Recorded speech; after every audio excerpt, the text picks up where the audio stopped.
നമ്മൾ ഒരു ദിവസം സ്വർഗത്തിലെത്തും.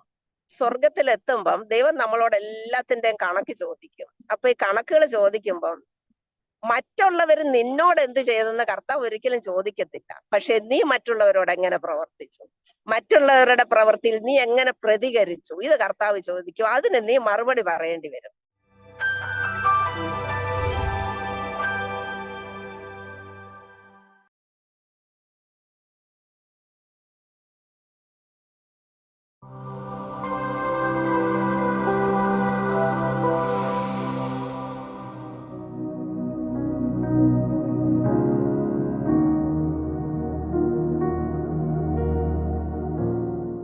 Praise the Lord. അരോമാറ്റിയുടെ എല്ലാ മാന്യ ശ്രോതാക്കൾക്കും വേഗം വരുന്ന കർത്താവായ യേശു ക്രിസ്തുവിന്റെ നാമത്തിൽ വന്ദനത്തെയും സ്വാഗതത്തെയും അറിയിക്കുന്നു. അനുഗ്രഹീതവും മനോഹരവുമായ നല്ല നിമിഷങ്ങൾക്കായി, നല്ല ദിവസത്തിനായി ഞാൻ കർത്താവിന് സ്തോത്രം ചെയ്യുന്നു. അരോമാറ്റിയുടെ പ്രേക്ഷകരോടൊപ്പം വീണ്ടും ഒരുമിച്ചായിരിക്കുന്നതിൽ വളരെ സന്തോഷമുണ്ട്. ഇന്ന് നമ്മൾ ക്ഷണം സ്വീകരിച്ച നമ്മോടൊപ്പം ജോയിൻ ചെയ്തിരിക്കുന്നത് കർത്താവിൻ്റെ വിലപ്പെട്ട ദാസി സിസ്റ്റർ സുമ ജോർജ്. റായ്പൂരിൽ അവർ കുടുംബമായി പാർത്തുകൊണ്ട് വില്ലേജുകളിൽ കർത്താവിൻ്റെ മഹത്വമുള്ള ശുശ്രൂഷ ചെയ്തുകൊണ്ടിരിക്കുന്ന ഒരു കുടുംബമാണ്. ആ പ്രിയപ്പെട്ടവരുടെ ജീവിതാനുഭവങ്ങൾ, ദൈവം നടത്തിയ അത്ഭുതകരമായ വഴികൾ, തീർച്ചയായിട്ടും ഒത്തിരി നല്ല ഓർമ്മകൾ നമുക്ക് കേൾക്കാം.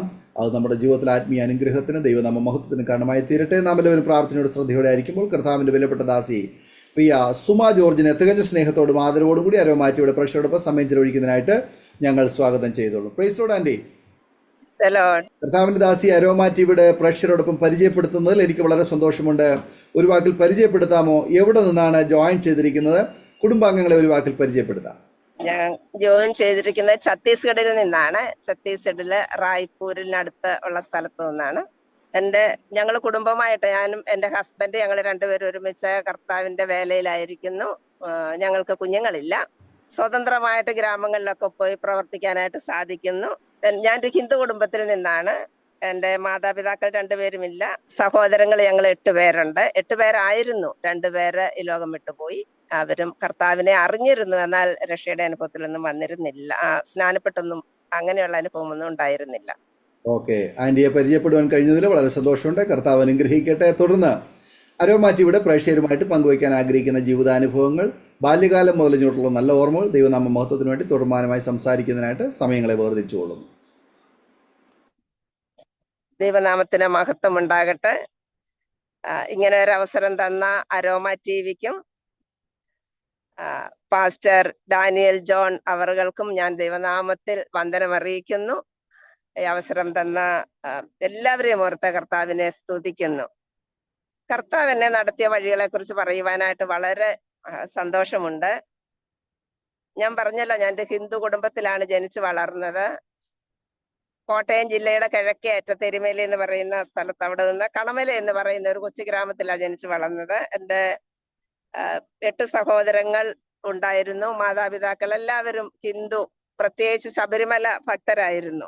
അതിനിടയിൽ നിന്ന് കർത്താവ് വിളിച്ചു വേർതിരിച്ചത് കർത്താവിന്റെ വലിയ കരുണയെന്നല്ലാതെ എനിക്കൊന്നും പറയുവാനില്ല. എൻ്റെ ചെറുപ്പകാലമൊക്കെ വളരെ സന്തോഷകരമായിരുന്നു. കാരണം 8 മക്കളിൽ ഞാൻ ഏറ്റവും ഇളയ ആളാ. അപ്പം 8 മക്കളിലെ ഏറ്റവും ഇളയ ആളായിട്ട് വളരെ സ്നേഹം, വാത്സല്യം ഒക്കെ അനുഭവിച്ച് വളരെ സന്തോഷത്തോടെ കഴിഞ്ഞു. സ്കൂൾ വിദ്യാഭ്യാസം 7ാം ക്ലാസ് വരെ ഞങ്ങളുടെ അവിടെ സ്കൂൾ ഉണ്ടായിരുന്നുള്ളൂ. പിന്നെ 10-11 കിലോമീറ്റർ ദൂരത്ത് പോയി വേണമായിരുന്നു ഹൈസ്കൂളിൽ പഠിക്കുവാൻ. ചിലപ്പോഴേക്ക് ഒരു സൈഡിലേക്ക് ബസ് കിട്ടും, ബാക്കി സമയം നടന്നു പോകണമായിരുന്നു. അങ്ങനെ ഹൈസ്കൂൾ കഴിഞ്ഞു. കോളേജിൽ റാന്നിയിലും കാഞ്ഞിരപ്പള്ളിയിലുമായിട്ട് പ്രീ ഡിഗ്രി കഴിഞ്ഞു. ഡിഗ്രി ഫൈനൽ ഇയർ പഠിച്ചുകൊണ്ടിരിക്കുന്ന സമയത്ത് എനിക്ക് അലർജി നിമിത്തം ആസ്മ രോഗം പിടിപെട്ടു. അലർജിയാണ് തുടങ്ങിയത്. അങ്ങനെ ആസ്മ രോഗം പിടിപെട്ട് എനിക്ക് വളരെ പ്രയാസം, ആസ്മ വളരെ സീരിയസ് ആയിട്ടുണ്ടായിരുന്നു.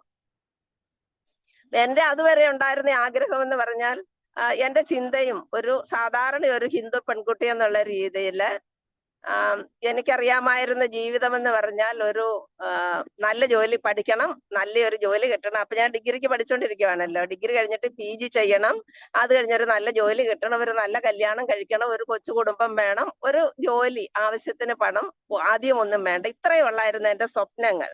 ഇതിനപ്പുറത്തൊരു ജീവിതം ഉണ്ടെന്ന് എനിക്ക് അറിയുമായിരുന്നില്ല. ഞാൻ ഒരിക്കലും ഇതിനപ്പുറത്തൊരു ജീവിതത്തെ കുറിച്ച് കേട്ടിട്ടും ഉണ്ടായിരുന്നില്ല. ഒരു ഹിന്ദു, സാധാരണ ഒരു നോർമൽ ഹിന്ദു എന്നുള്ള രീതിയിൽ അമ്പലത്തിലൊക്കെ പോകുമായിരുന്നു. പോയ പോയാലും പ്രാർത്ഥിക്കത്തൊന്നുമില്ല. അവിടെ പോയി ആ വിഗ്രഹങ്ങൾക്ക് മുമ്പിൽ ഇങ്ങനെ കൈകൂപ്പി നിൽക്കുമായിരുന്നെന്നല്ലാതെ പിന്നെ ചന്ദനം വാങ്ങിച്ചു തൊടും, തലയിൽ പൂ വെക്കും അവര് തരുന്നത്. അത്രയൊക്കെ ചെയ്യുക എനിക്കറിയുമായിരുന്നുള്ളൂ. എന്റെ അമ്മയും അമ്മയ്ക്ക് അറിയുന്ന ദൈവങ്ങളിൽ അമ്മ ഒരു ഭക്തിയായ സ്ത്രീയായിരുന്നു. എന്നാൽ എന്റെ അച്ഛൻ ഒരു നിരീശ്വരവാദിയല്ല. അച്ഛൻ ഒരു ഏക ദൈവത്തിൽ വിശ്വാസമുണ്ടായിരുന്നു. സാധാരണ ഞങ്ങൾ അറിഞ്ഞും കേട്ടും ഒക്കെ വരുന്ന ദൈവങ്ങളെയൊക്കെ അച്ഛന് പുച്ഛമായിരുന്നു. അച്ഛൻ പുച്ഛത്തോടെ പറയുമായിരുന്നു, ഇവന്മാർക്കൊക്കെ ദൈവത്തെ ഒടയതമ്പുരാനെ പേടിയില്ലല്ലോ എന്ന് അച്ഛൻ പറയുമായിരുന്നു. ഞങ്ങൾ പൂജിച്ചു പോകുന്ന ദൈവങ്ങളെ കുറിച്ച് എന്റെ അച്ഛൻ പറയുമായിരുന്നു അങ്ങനെ. അപ്പൊ ആ ഒരു ഇത് എന്റെ ഉള്ളിലും ലഭിച്ചിട്ടുണ്ടായിരുന്നു ചെറുപ്രായത്തിൽ തന്നെ. ഒരു ഒടയതമ്പുരാൻ എന്ന് പറഞ്ഞ സർവശക്തനായ ഒരു ദൈവം ഉണ്ടെന്നുള്ള ഒരു ചെറിയൊരു ബോധമുണ്ടായിരുന്നു. അതിനപ്പുറത്ത് ദൈവത്തെ കുറിച്ച് എനിക്കൊന്നും അറിയുമായിരുന്നില്ല.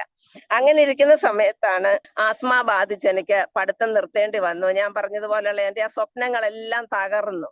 ഇനി പഠിക്കാൻ സാധിക്കത്തില്ല എന്നുള്ള തോന്നൽ വന്നു. എനിക്ക് എക്സാം എഴുതാൻ കഴിഞ്ഞില്ല.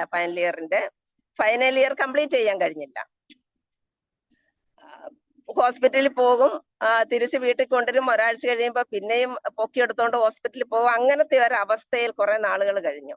അപ്പോഴത്തേനും എനിക്ക് ജീവിതം വളരെ മടുത്തെന്ന് പറഞ്ഞാൽ ഞാൻ ഓർത്തു, ഇനി ആത്മഹത്യ ചെയ്യല്ലാതെ വേറൊരു നിവർത്തിയില്ല. കാരണം ഈ രോഗം നിമിത്തം എനിക്ക് ജീവിക്കാനായിട്ട് സാധ്യമല്ല.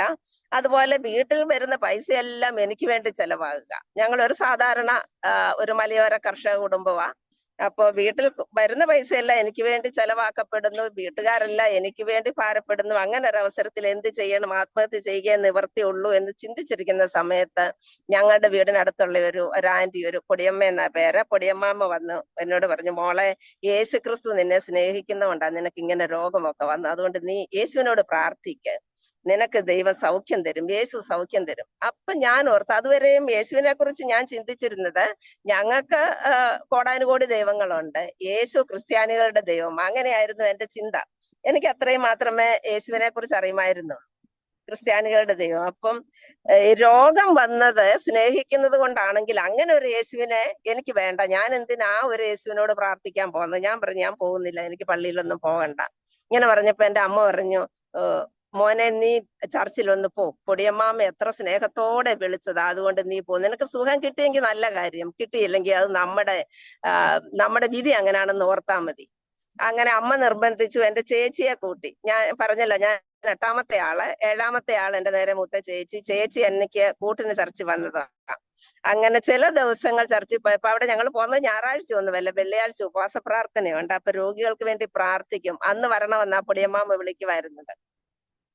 ഈ വെള്ളിയാഴ്ച ദിവസം അവിടെ പോകും. എനിക്ക് വേണ്ടി അവിടെ ഒരു വിഗ്രഹങ്ങളോ ഒന്നുമില്ല, ഒരു ഹോള് മാത്രം. അവിടെ ചെന്നിട്ട് എനിക്ക് ഇങ്ങനെ കണ്ടപ്പം, എനിക്ക് അമ്പലം കണ്ടുള്ള പരിചയമല്ലേ ഉള്ളൂ. പിന്നെ ഞാൻ പഠിച്ചത് ഒരു കത്തോലിക്ക സ്കൂളില്ല, അതിനടുത്ത് ചർച്ച ഉണ്ടായിരുന്നു. അവിടുത്തെ കത്തോലിക്ക ചർച്ച് ഞാൻ കണ്ടിട്ടുണ്ട്. അവിടെ വിഗ്രഹങ്ങളൊക്കെ ഉണ്ട്. അപ്പൊ ഇങ്ങനെ ഒരു ഹോള് മാത്രം, ഇവിടെ ആളുകൾ പ്രാർത്ഥിക്കുന്നു. അതും ചിലരൊക്കെ കണ്ണുനീരോടെ അങ്ങ് പ്രാർത്ഥിക്കുക. ഇതെന്തൊരു അത്ഭുതമായത്, ഇങ്ങനെ ഞാൻ ഓർക്കുമായിരുന്നു. ഇതെന്താ, ഇവരാരോടായി പ്രാർത്ഥിക്കുന്നത്? ഇങ്ങനെ പ്രാർത്ഥന ഞാൻ കേട്ടിട്ടില്ല. അപ്പൊ എന്റെ മനസ്സിൽ ഒരു ചെറിയ എന്താ പറയുന്ന ഒരു ചലനം ഉണ്ടായി. അങ്ങനെ കുറെ ദിവസങ്ങൾ പോയി കഴിഞ്ഞിട്ട് എനിക്ക് യാതൊരു സൗഖ്യവും കിട്ടിയില്ല. അപ്പൊ ഞാൻ പറഞ്ഞു, ഞാൻ ഇനി ചർച്ച വരുന്നില്ല. കാരണം എനിക്ക് സൗഖ്യം കിട്ടണം, വീണ്ടും ഞാൻ നേരത്തെ ചിന്തിച്ചിരുന്നത് പോലെ പഠിക്കണം, ജോലി കിട്ടണം, സുഖമായിട്ട് ജീവിക്കണം. അത്രേ ഉള്ളൂ എനിക്ക് ചിന്ത. അത്രയും മാത്രം കിട്ടണമെന്നേ ഉള്ള ആഗ്രഹം. അപ്പൊ എന്റെ ചേച്ചിയോട് അവര് പറഞ്ഞു, അവക്ക് സുഖമില്ലാത്തതുകൊണ്ട് അവൾ ഇങ്ങനൊക്കെ പറയുന്നത്, നീ ഉപവസിച്ച് അവക്ക് വേണ്ടി പ്രാർത്ഥിക്കുക. അപ്പൊ ഇതിനിടയ്ക്ക് തന്നെ ചേച്ചിയോട് ദൈവം സംസാരിച്ചിരുന്നു. കാരണം ചേച്ചി എന്നോട് പറയുമായിരുന്നു, എന്നെ എല്ലാരും കൊച്ചെ എന്നാ വിളിക്കാറുള്ളത് വീട്ടിലെ. കൊച്ചെ, നമ്മൾ ഇതുവരെയും വഞ്ചിക്കപ്പെടുമായിരുന്നു ദൈവം എന്ന് പറഞ്ഞ്. വാസ്തവത്തിൽ ഒരു ദൈവമുണ്ടെങ്കിൽ ദൈവം ഇങ്ങനെയാ. കാരണം യേശുവിനെ കുറിച്ച് അവിടെ വളരെ കാര്യങ്ങൾ പറഞ്ഞു. യേശു സകലത്തിന്റെയും സൃഷ്ടിതാവാണെന്നും, യേശു എല്ലാരെയും സ്നേഹിക്കുന്നുവെന്നും, യേശു ലോകത്തിൽ വന്നത് പാപികളെ രക്ഷിക്കാനാണെന്നും, ഏത് പാപികളെയും ഏത് സ്വഭാവ ദൂഷ്യമുള്ളവരെ പോലും, ഇത്രയും വലിയ ദുഷ്ടന്മാരെ പോലും യേശു രക്ഷിച്ച് നല്ലവരാക്കി തീർക്കാനായിട്ട് യേശു ആഗ്രഹിക്കുന്നു. അതുകൊണ്ട് എല്ലാവരും യേശുവിന്റെ അടുക്കൽ വരണമെന്നാ ഞങ്ങളുടെ ആഗ്രഹം എന്ന് പറയുക, അതിനുവേണ്ടി പ്രാർത്ഥിക്കുക ഒക്കെ ചർച്ചിൽ ചെയ്തത് എനിക്കൊരു പുതിയ അനുഭവമായിരുന്നു. അപ്പൊ എനിക്ക് പക്ഷേ പുതിയ അനുഭവം എന്ന് പറഞ്ഞാലും അതൊന്നും എന്റെ ഹൃദയത്തിൽ എത്തിയില്ല. എന്റെ മനസ്സിൽ ഇങ്ങനെ ചിന്തയിൽ തോന്നിയ ഇതൊരു പുതിയ കാര്യമാണല്ലോ. ചേച്ചി എന്നോട് എപ്പോഴും പറയുമായിരുന്നു, ഇങ്ങനെ ഒരു ദൈവം ഉണ്ടെങ്കിൽ ദൈവം ഇങ്ങനെയാ. നമ്മൾ ചിന്തിച്ചിരുന്നത് പോലെ ഒന്നുമല്ല ദൈവം. യഥാർത്ഥത്തിൽ ഒരു ദൈവം ഉണ്ടെങ്കിൽ ഒരു ദൈവം ഇങ്ങനെ ആയിരിക്കണം. ആ ദൈവം, അതാണ് യഥാർത്ഥ ദൈവം. ആദ്യമൊക്കെ ഞാൻ ചേച്ചിയോട് വഴക്കിടുമായിരുന്നു. എന്നാൽ ചില ദിവസങ്ങൾക്ക്, ചില ആഴ്ചകൾക്കുള്ളിൽ കർത്താവ് എന്നെ സന്ദർശിച്ചു. ഞങ്ങളുടെ വീടിനടുത്ത് വെച്ച് നടന്ന ഒരു ഉപവാസ പ്രാർത്ഥനയിൽ കർത്താവിനെ സാക്ഷിക്കുവാൻ, കർത്താവിനെ ഏറ്റുപറയുവാൻ എനിക്കും ദൈവം ഭാഗ്യം തന്നു. അന്ന് കർത്താവ് ഇത് യഥാർത്ഥ ദൈവമെന്ന് ഞാൻ അറിയുന്നു എന്ന് എനിക്ക് സാക്ഷ്യം പറയണമെന്നൊക്കെ ഉണ്ട്. പക്ഷെ ഞാൻ അവിടെ എഴുന്നേറ്റ് നിന്നപ്പോ എനിക്ക് കരയാൻ മാത്രമേ സാധിച്ചുള്ളൂ. ഞാൻ അവിടെ എഴുന്നേറ്റ് നിന്നിട്ട് വളരെ കരഞ്ഞു. അപ്പൊ ആ ദേവദാസൻ, ഉപവാസ പ്രാർത്ഥന നടത്തിയ ദേവദാസൻ വന്ന് എന്റെ തലയിൽ കൈവച്ചിട്ട് പ്രാർത്ഥിച്ചു പറഞ്ഞു, ദൈവം ഈ കുട്ടിയെ കണ്ടിട്ടുണ്ട്. കർത്താവ് ഈ സഹോദരിമാരെ ഈ ദേശത്തിന് ഒരു വിളക്കായിട്ട് തീർക്കണം. അങ്ങനെ ആ ദേവദാസൻ അന്ന് പ്രാർത്ഥിച്ചത് ഞാൻ ഇന്ന് ഓർക്കുന്നു. അന്ന് ഞങ്ങളുടെ ആ പ്രദേശത്ത് അങ്ങനെ പെന്തക്കോസ്തി ചർച്ച ഒന്നും ഉണ്ടായിരുന്നില്ല. പുറത്തുനിന്ന് വന്ന് ചില ദേവദാസന്മാർ അവിടെ പ്രാർത്ഥനയൊക്കെ നടത്തുന്നതായിരുന്നു. ആ സമയം അങ്ങനെ ഒരാഴ്ചയോടൊക്കെ കഴിഞ്ഞു കാണും. യേശുവിനെ സ്വീകരിക്കാൻ ഒരു ഭാഗ്യം കിട്ടിയത്. യേശു ദൈവം, സത്യദൈവമാണെന്ന് അറിഞ്ഞു, അത്ര മാത്രമേ എനിക്ക് അറിയത്തുള്ളൂ. ബൈബിൾ ഒന്നുമില്ല. ഒരു പുതിയ നിയമം ഞങ്ങളുടെ അമ്മയ്ക്ക് ആരോ കൊടുത്തിരുന്നു. ആ ഒരു പുതിയ നിയമം ഞാനിങ്ങനെ തുറന്നു നോക്കി ചിലയിടത്തൊക്കെ വായിച്ചിട്ടുണ്ട്, പക്ഷെ ഒന്നും മനസ്സിലായിട്ടില്ല. അത്രയുമേ എനിക്ക് ബൈബിളുമായിട്ട് പരിചയമുള്ളൂ. ആ സമയം ഞങ്ങളുടെ അവിടെ പി ഗോപി എന്ന് പറയുന്ന പാസ്റ്റർ, ചർച്ച് ഓഫ് ക്രൈസ്റ്റ് എന്ന് പറയുന്ന ആ ചർച്ചിന്റെയാണ് പാസ്റ്റർ പി ഗോപി അവിടെ വന്ന് പ്രവർത്തനം ആരംഭിച്ചു. അപ്പം അദ്ദേഹം ഒരു ഹിന്ദു കൺവേർട്ട് ആയതുകൊണ്ടായിരിക്കും ഞങ്ങളുടെ വീട്ടിൽ കുറച്ചുകൂടെ സ്വാതന്ത്ര്യത്തോടെ കടന്നു വരുമായിരുന്നു. മറ്റുള്ളവര് ഞങ്ങളുടെ വീട്ടിൽ വരുമ്പോ അച്ഛനെ പേടിച്ചിട്ട് സംസാരിക്കാൻ പേടിയായിരുന്നു. കാരണം അച്ഛൻ എന്തെങ്കിലുമൊക്കെ പറയും. കാരണം അച്ഛൻ ആ ഒരു രീതിയിലായിരുന്നു ദേവദാസന്മാരെ കാണുന്നത്. ഈ പാസ്റ്റർ അവിടെ വന്നിട്ട് പറഞ്ഞു, ചില ദിവസങ്ങൾ കഴിഞ്ഞു, ചില ആഴ്ചകളൊക്കെ കഴിഞ്ഞപ്പം പറഞ്ഞു, തിരുവല്ലയിൽ ഒരു സ്ഥലത്ത് ബൈബിൾ കോളേജ് ഉണ്ട്, എനിക്കറിയാം. അപ്പൊ ആ സമയം അത് 85 മാർച്ച് മാസമാ. 85 മാർച്ച് മാസത്തിലാണ് ഈ പാസ്റ്റർ കാര്യം പറയുന്നത്.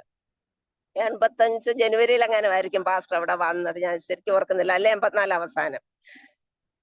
അദ്ദേഹം പറഞ്ഞു, പത്രത്തിൽ ഞാനൊരു പരസ്യം കണ്ടു, തിരുവല്ലയിൽ നവജ്യോദയം എന്ന് പറയുന്ന ആ സംഘടനയിലെ ബൈബിൾ കോളേജിലേക്ക് കുട്ടികളെ എടുക്കുന്നു. അപ്പൊ നിങ്ങൾ രണ്ടുപേരും അവിടെ പോയി പഠിക്കാൻ സാധിക്കും എന്ന് പറഞ്ഞോണ്ട് ഈ പത്രത്തിൽ കണ്ട ഇത് വെച്ച് ഞങ്ങൾ രണ്ടുപേരും അങ്ങോട്ട് ഓരോ എഴുത്തെഴുതി ചില ദിവസങ്ങൾക്ക് ശേഷം അത് അവിടെ കിട്ടി. ഉടനെ മറുപടി അയച്ചു അവര്. പക്ഷെ എനിക്കാണ് ഇന്റർവ്യൂ കാർഡ് വന്നത്. എനിക്ക് ഇന്റർവ്യൂ കാർഡ് വന്നു. അതിനകത്ത് എന്റെ അഡ്രസ്, പേരെഴുതിയിരുന്നത്, എന്റെ മുഴുവൻ പേര് സുസമ്പത എന്ന. അപ്പൊ അതിനകത്ത് മിസ്റ്റർ സുസമ്പത എന്നാ എഴുതിയിരുന്നത്. ഫാസ്റ്റ് പറഞ്ഞ അവിടെ പെൺകുട്ടികളുണ്ട്, അത് അവർക്ക് എഴുതിയപ്പോ തെറ്റിപ്പോയതായിരിക്കും. എഴുതിയ ആളിന്റെ കയ്യിൽ എന്തോ പെസക് വന്നത്, അത് കുഴപ്പമില്ല എന്ന് പറഞ്ഞ് ഞങ്ങളെ രണ്ടുപേരെ, പാസ്റ്ററും ഭാര്യയും മറ്റു 2 വിശ്വാസികളും ചേർന്ന് തിരുവല്ല നവജ്യോദയത്തിൽ എത്തിച്ചു. അവിടെ ചെന്നപ്പോഴാണ് അവർ ചോദിച്ചു, നിങ്ങൾ എന്താ എല്ലാരും കൂടെ വന്നേ? അപ്പൊ അവിടെ അന്ന് ഇന്റർവ്യൂ ഉണ്ടെന്ന് പറഞ്ഞല്ലോ, ഇന്റർവ്യൂവിന് വിളിച്ചു. അപ്പൊ ആരാ വിളിച്ചത്? ഞങ്ങളുടെ ഇവിടെ ആൺകുട്ടികളൊന്നും ഇല്ല, പെൺപിള്ളേർക്ക് ഇവിടെ ഇന്റർവ്യൂ ഇല്ലല്ലോ, പെൺപിള്ളേരെ ഞങ്ങൾ എടുക്കുന്നില്ല.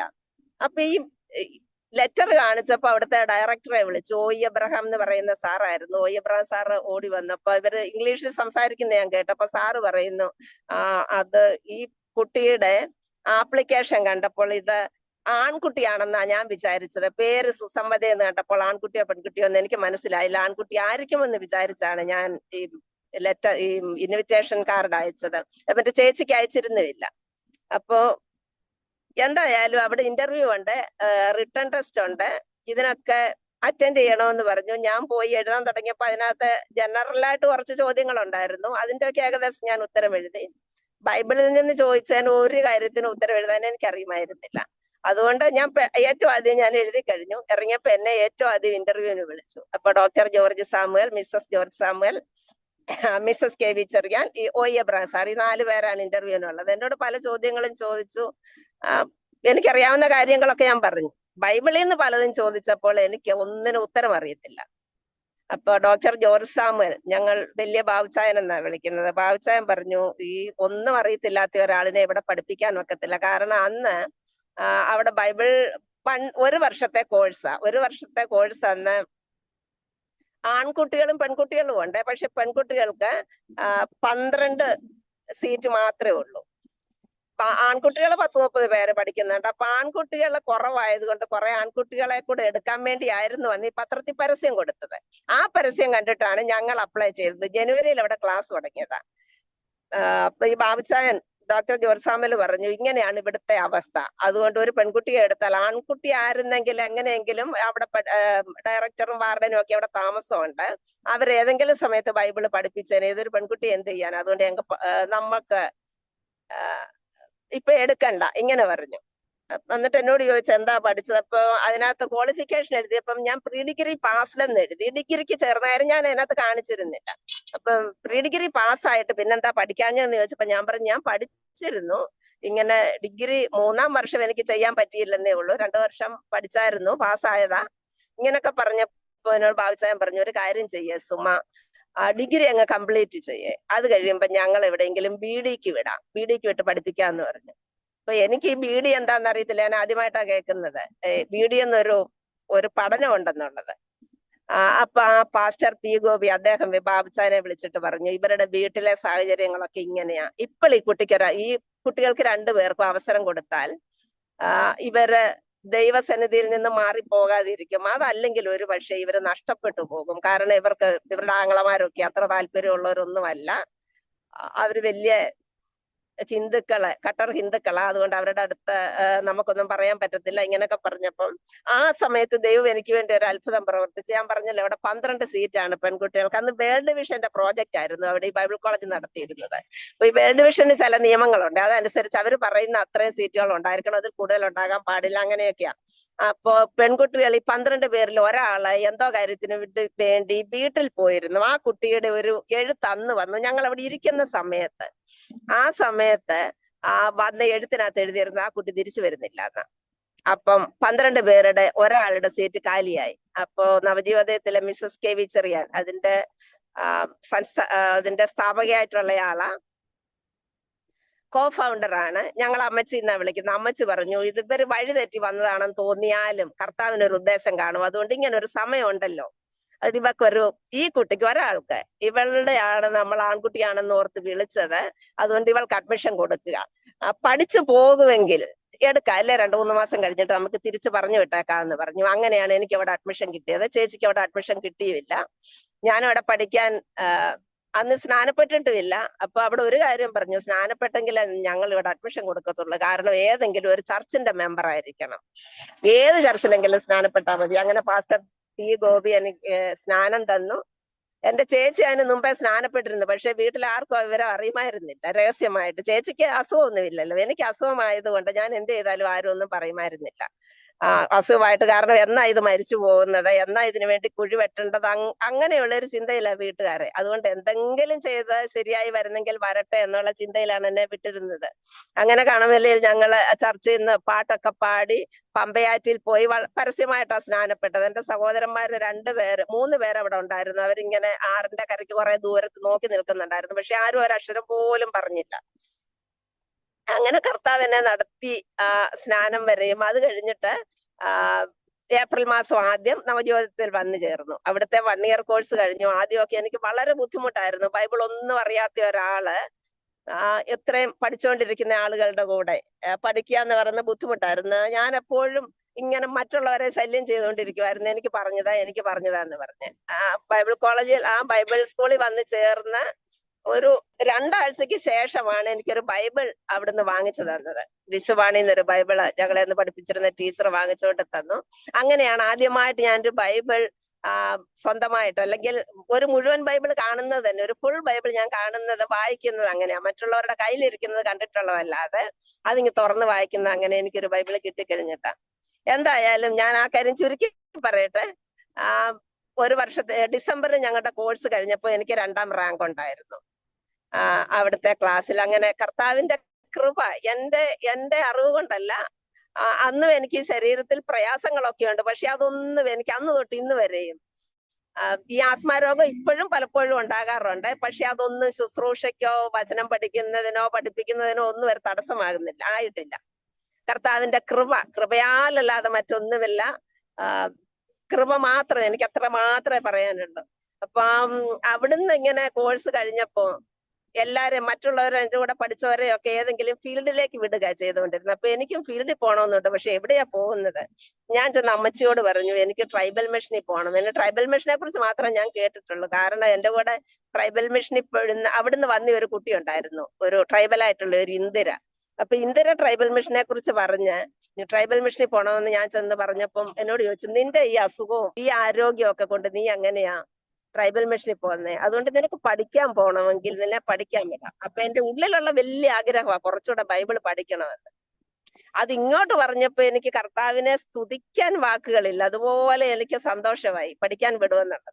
അപ്പം പഠിക്കാനായിട്ട് ബംഗാരപ്പേട്ട സൗത്ത് ഇന്ത്യ ബിബ്ലിക്കൽ സെമിനാരി, അന്ന് വളരെ നന്നായിട്ട് നടന്നിരുന്ന സൗത്ത് ഇന്ത്യയിലെ സെമിനാരിയാ, ബാംഗ്ലൂരിനടുത്ത്.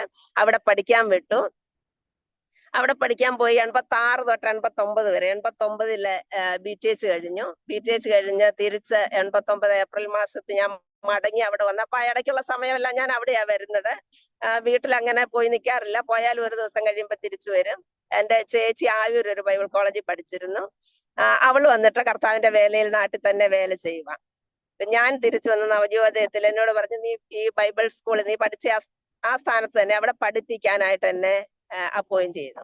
അപ്പൊ അത് ഈ പഠിപ്പിക്കാൻ തുടങ്ങി. ആകെ എനിക്കപ്പം 4 വർഷം കഷ്ടിച്ചേ ഉള്ളൂ ബൈബിളുമായിട്ടുള്ള പരിചയം.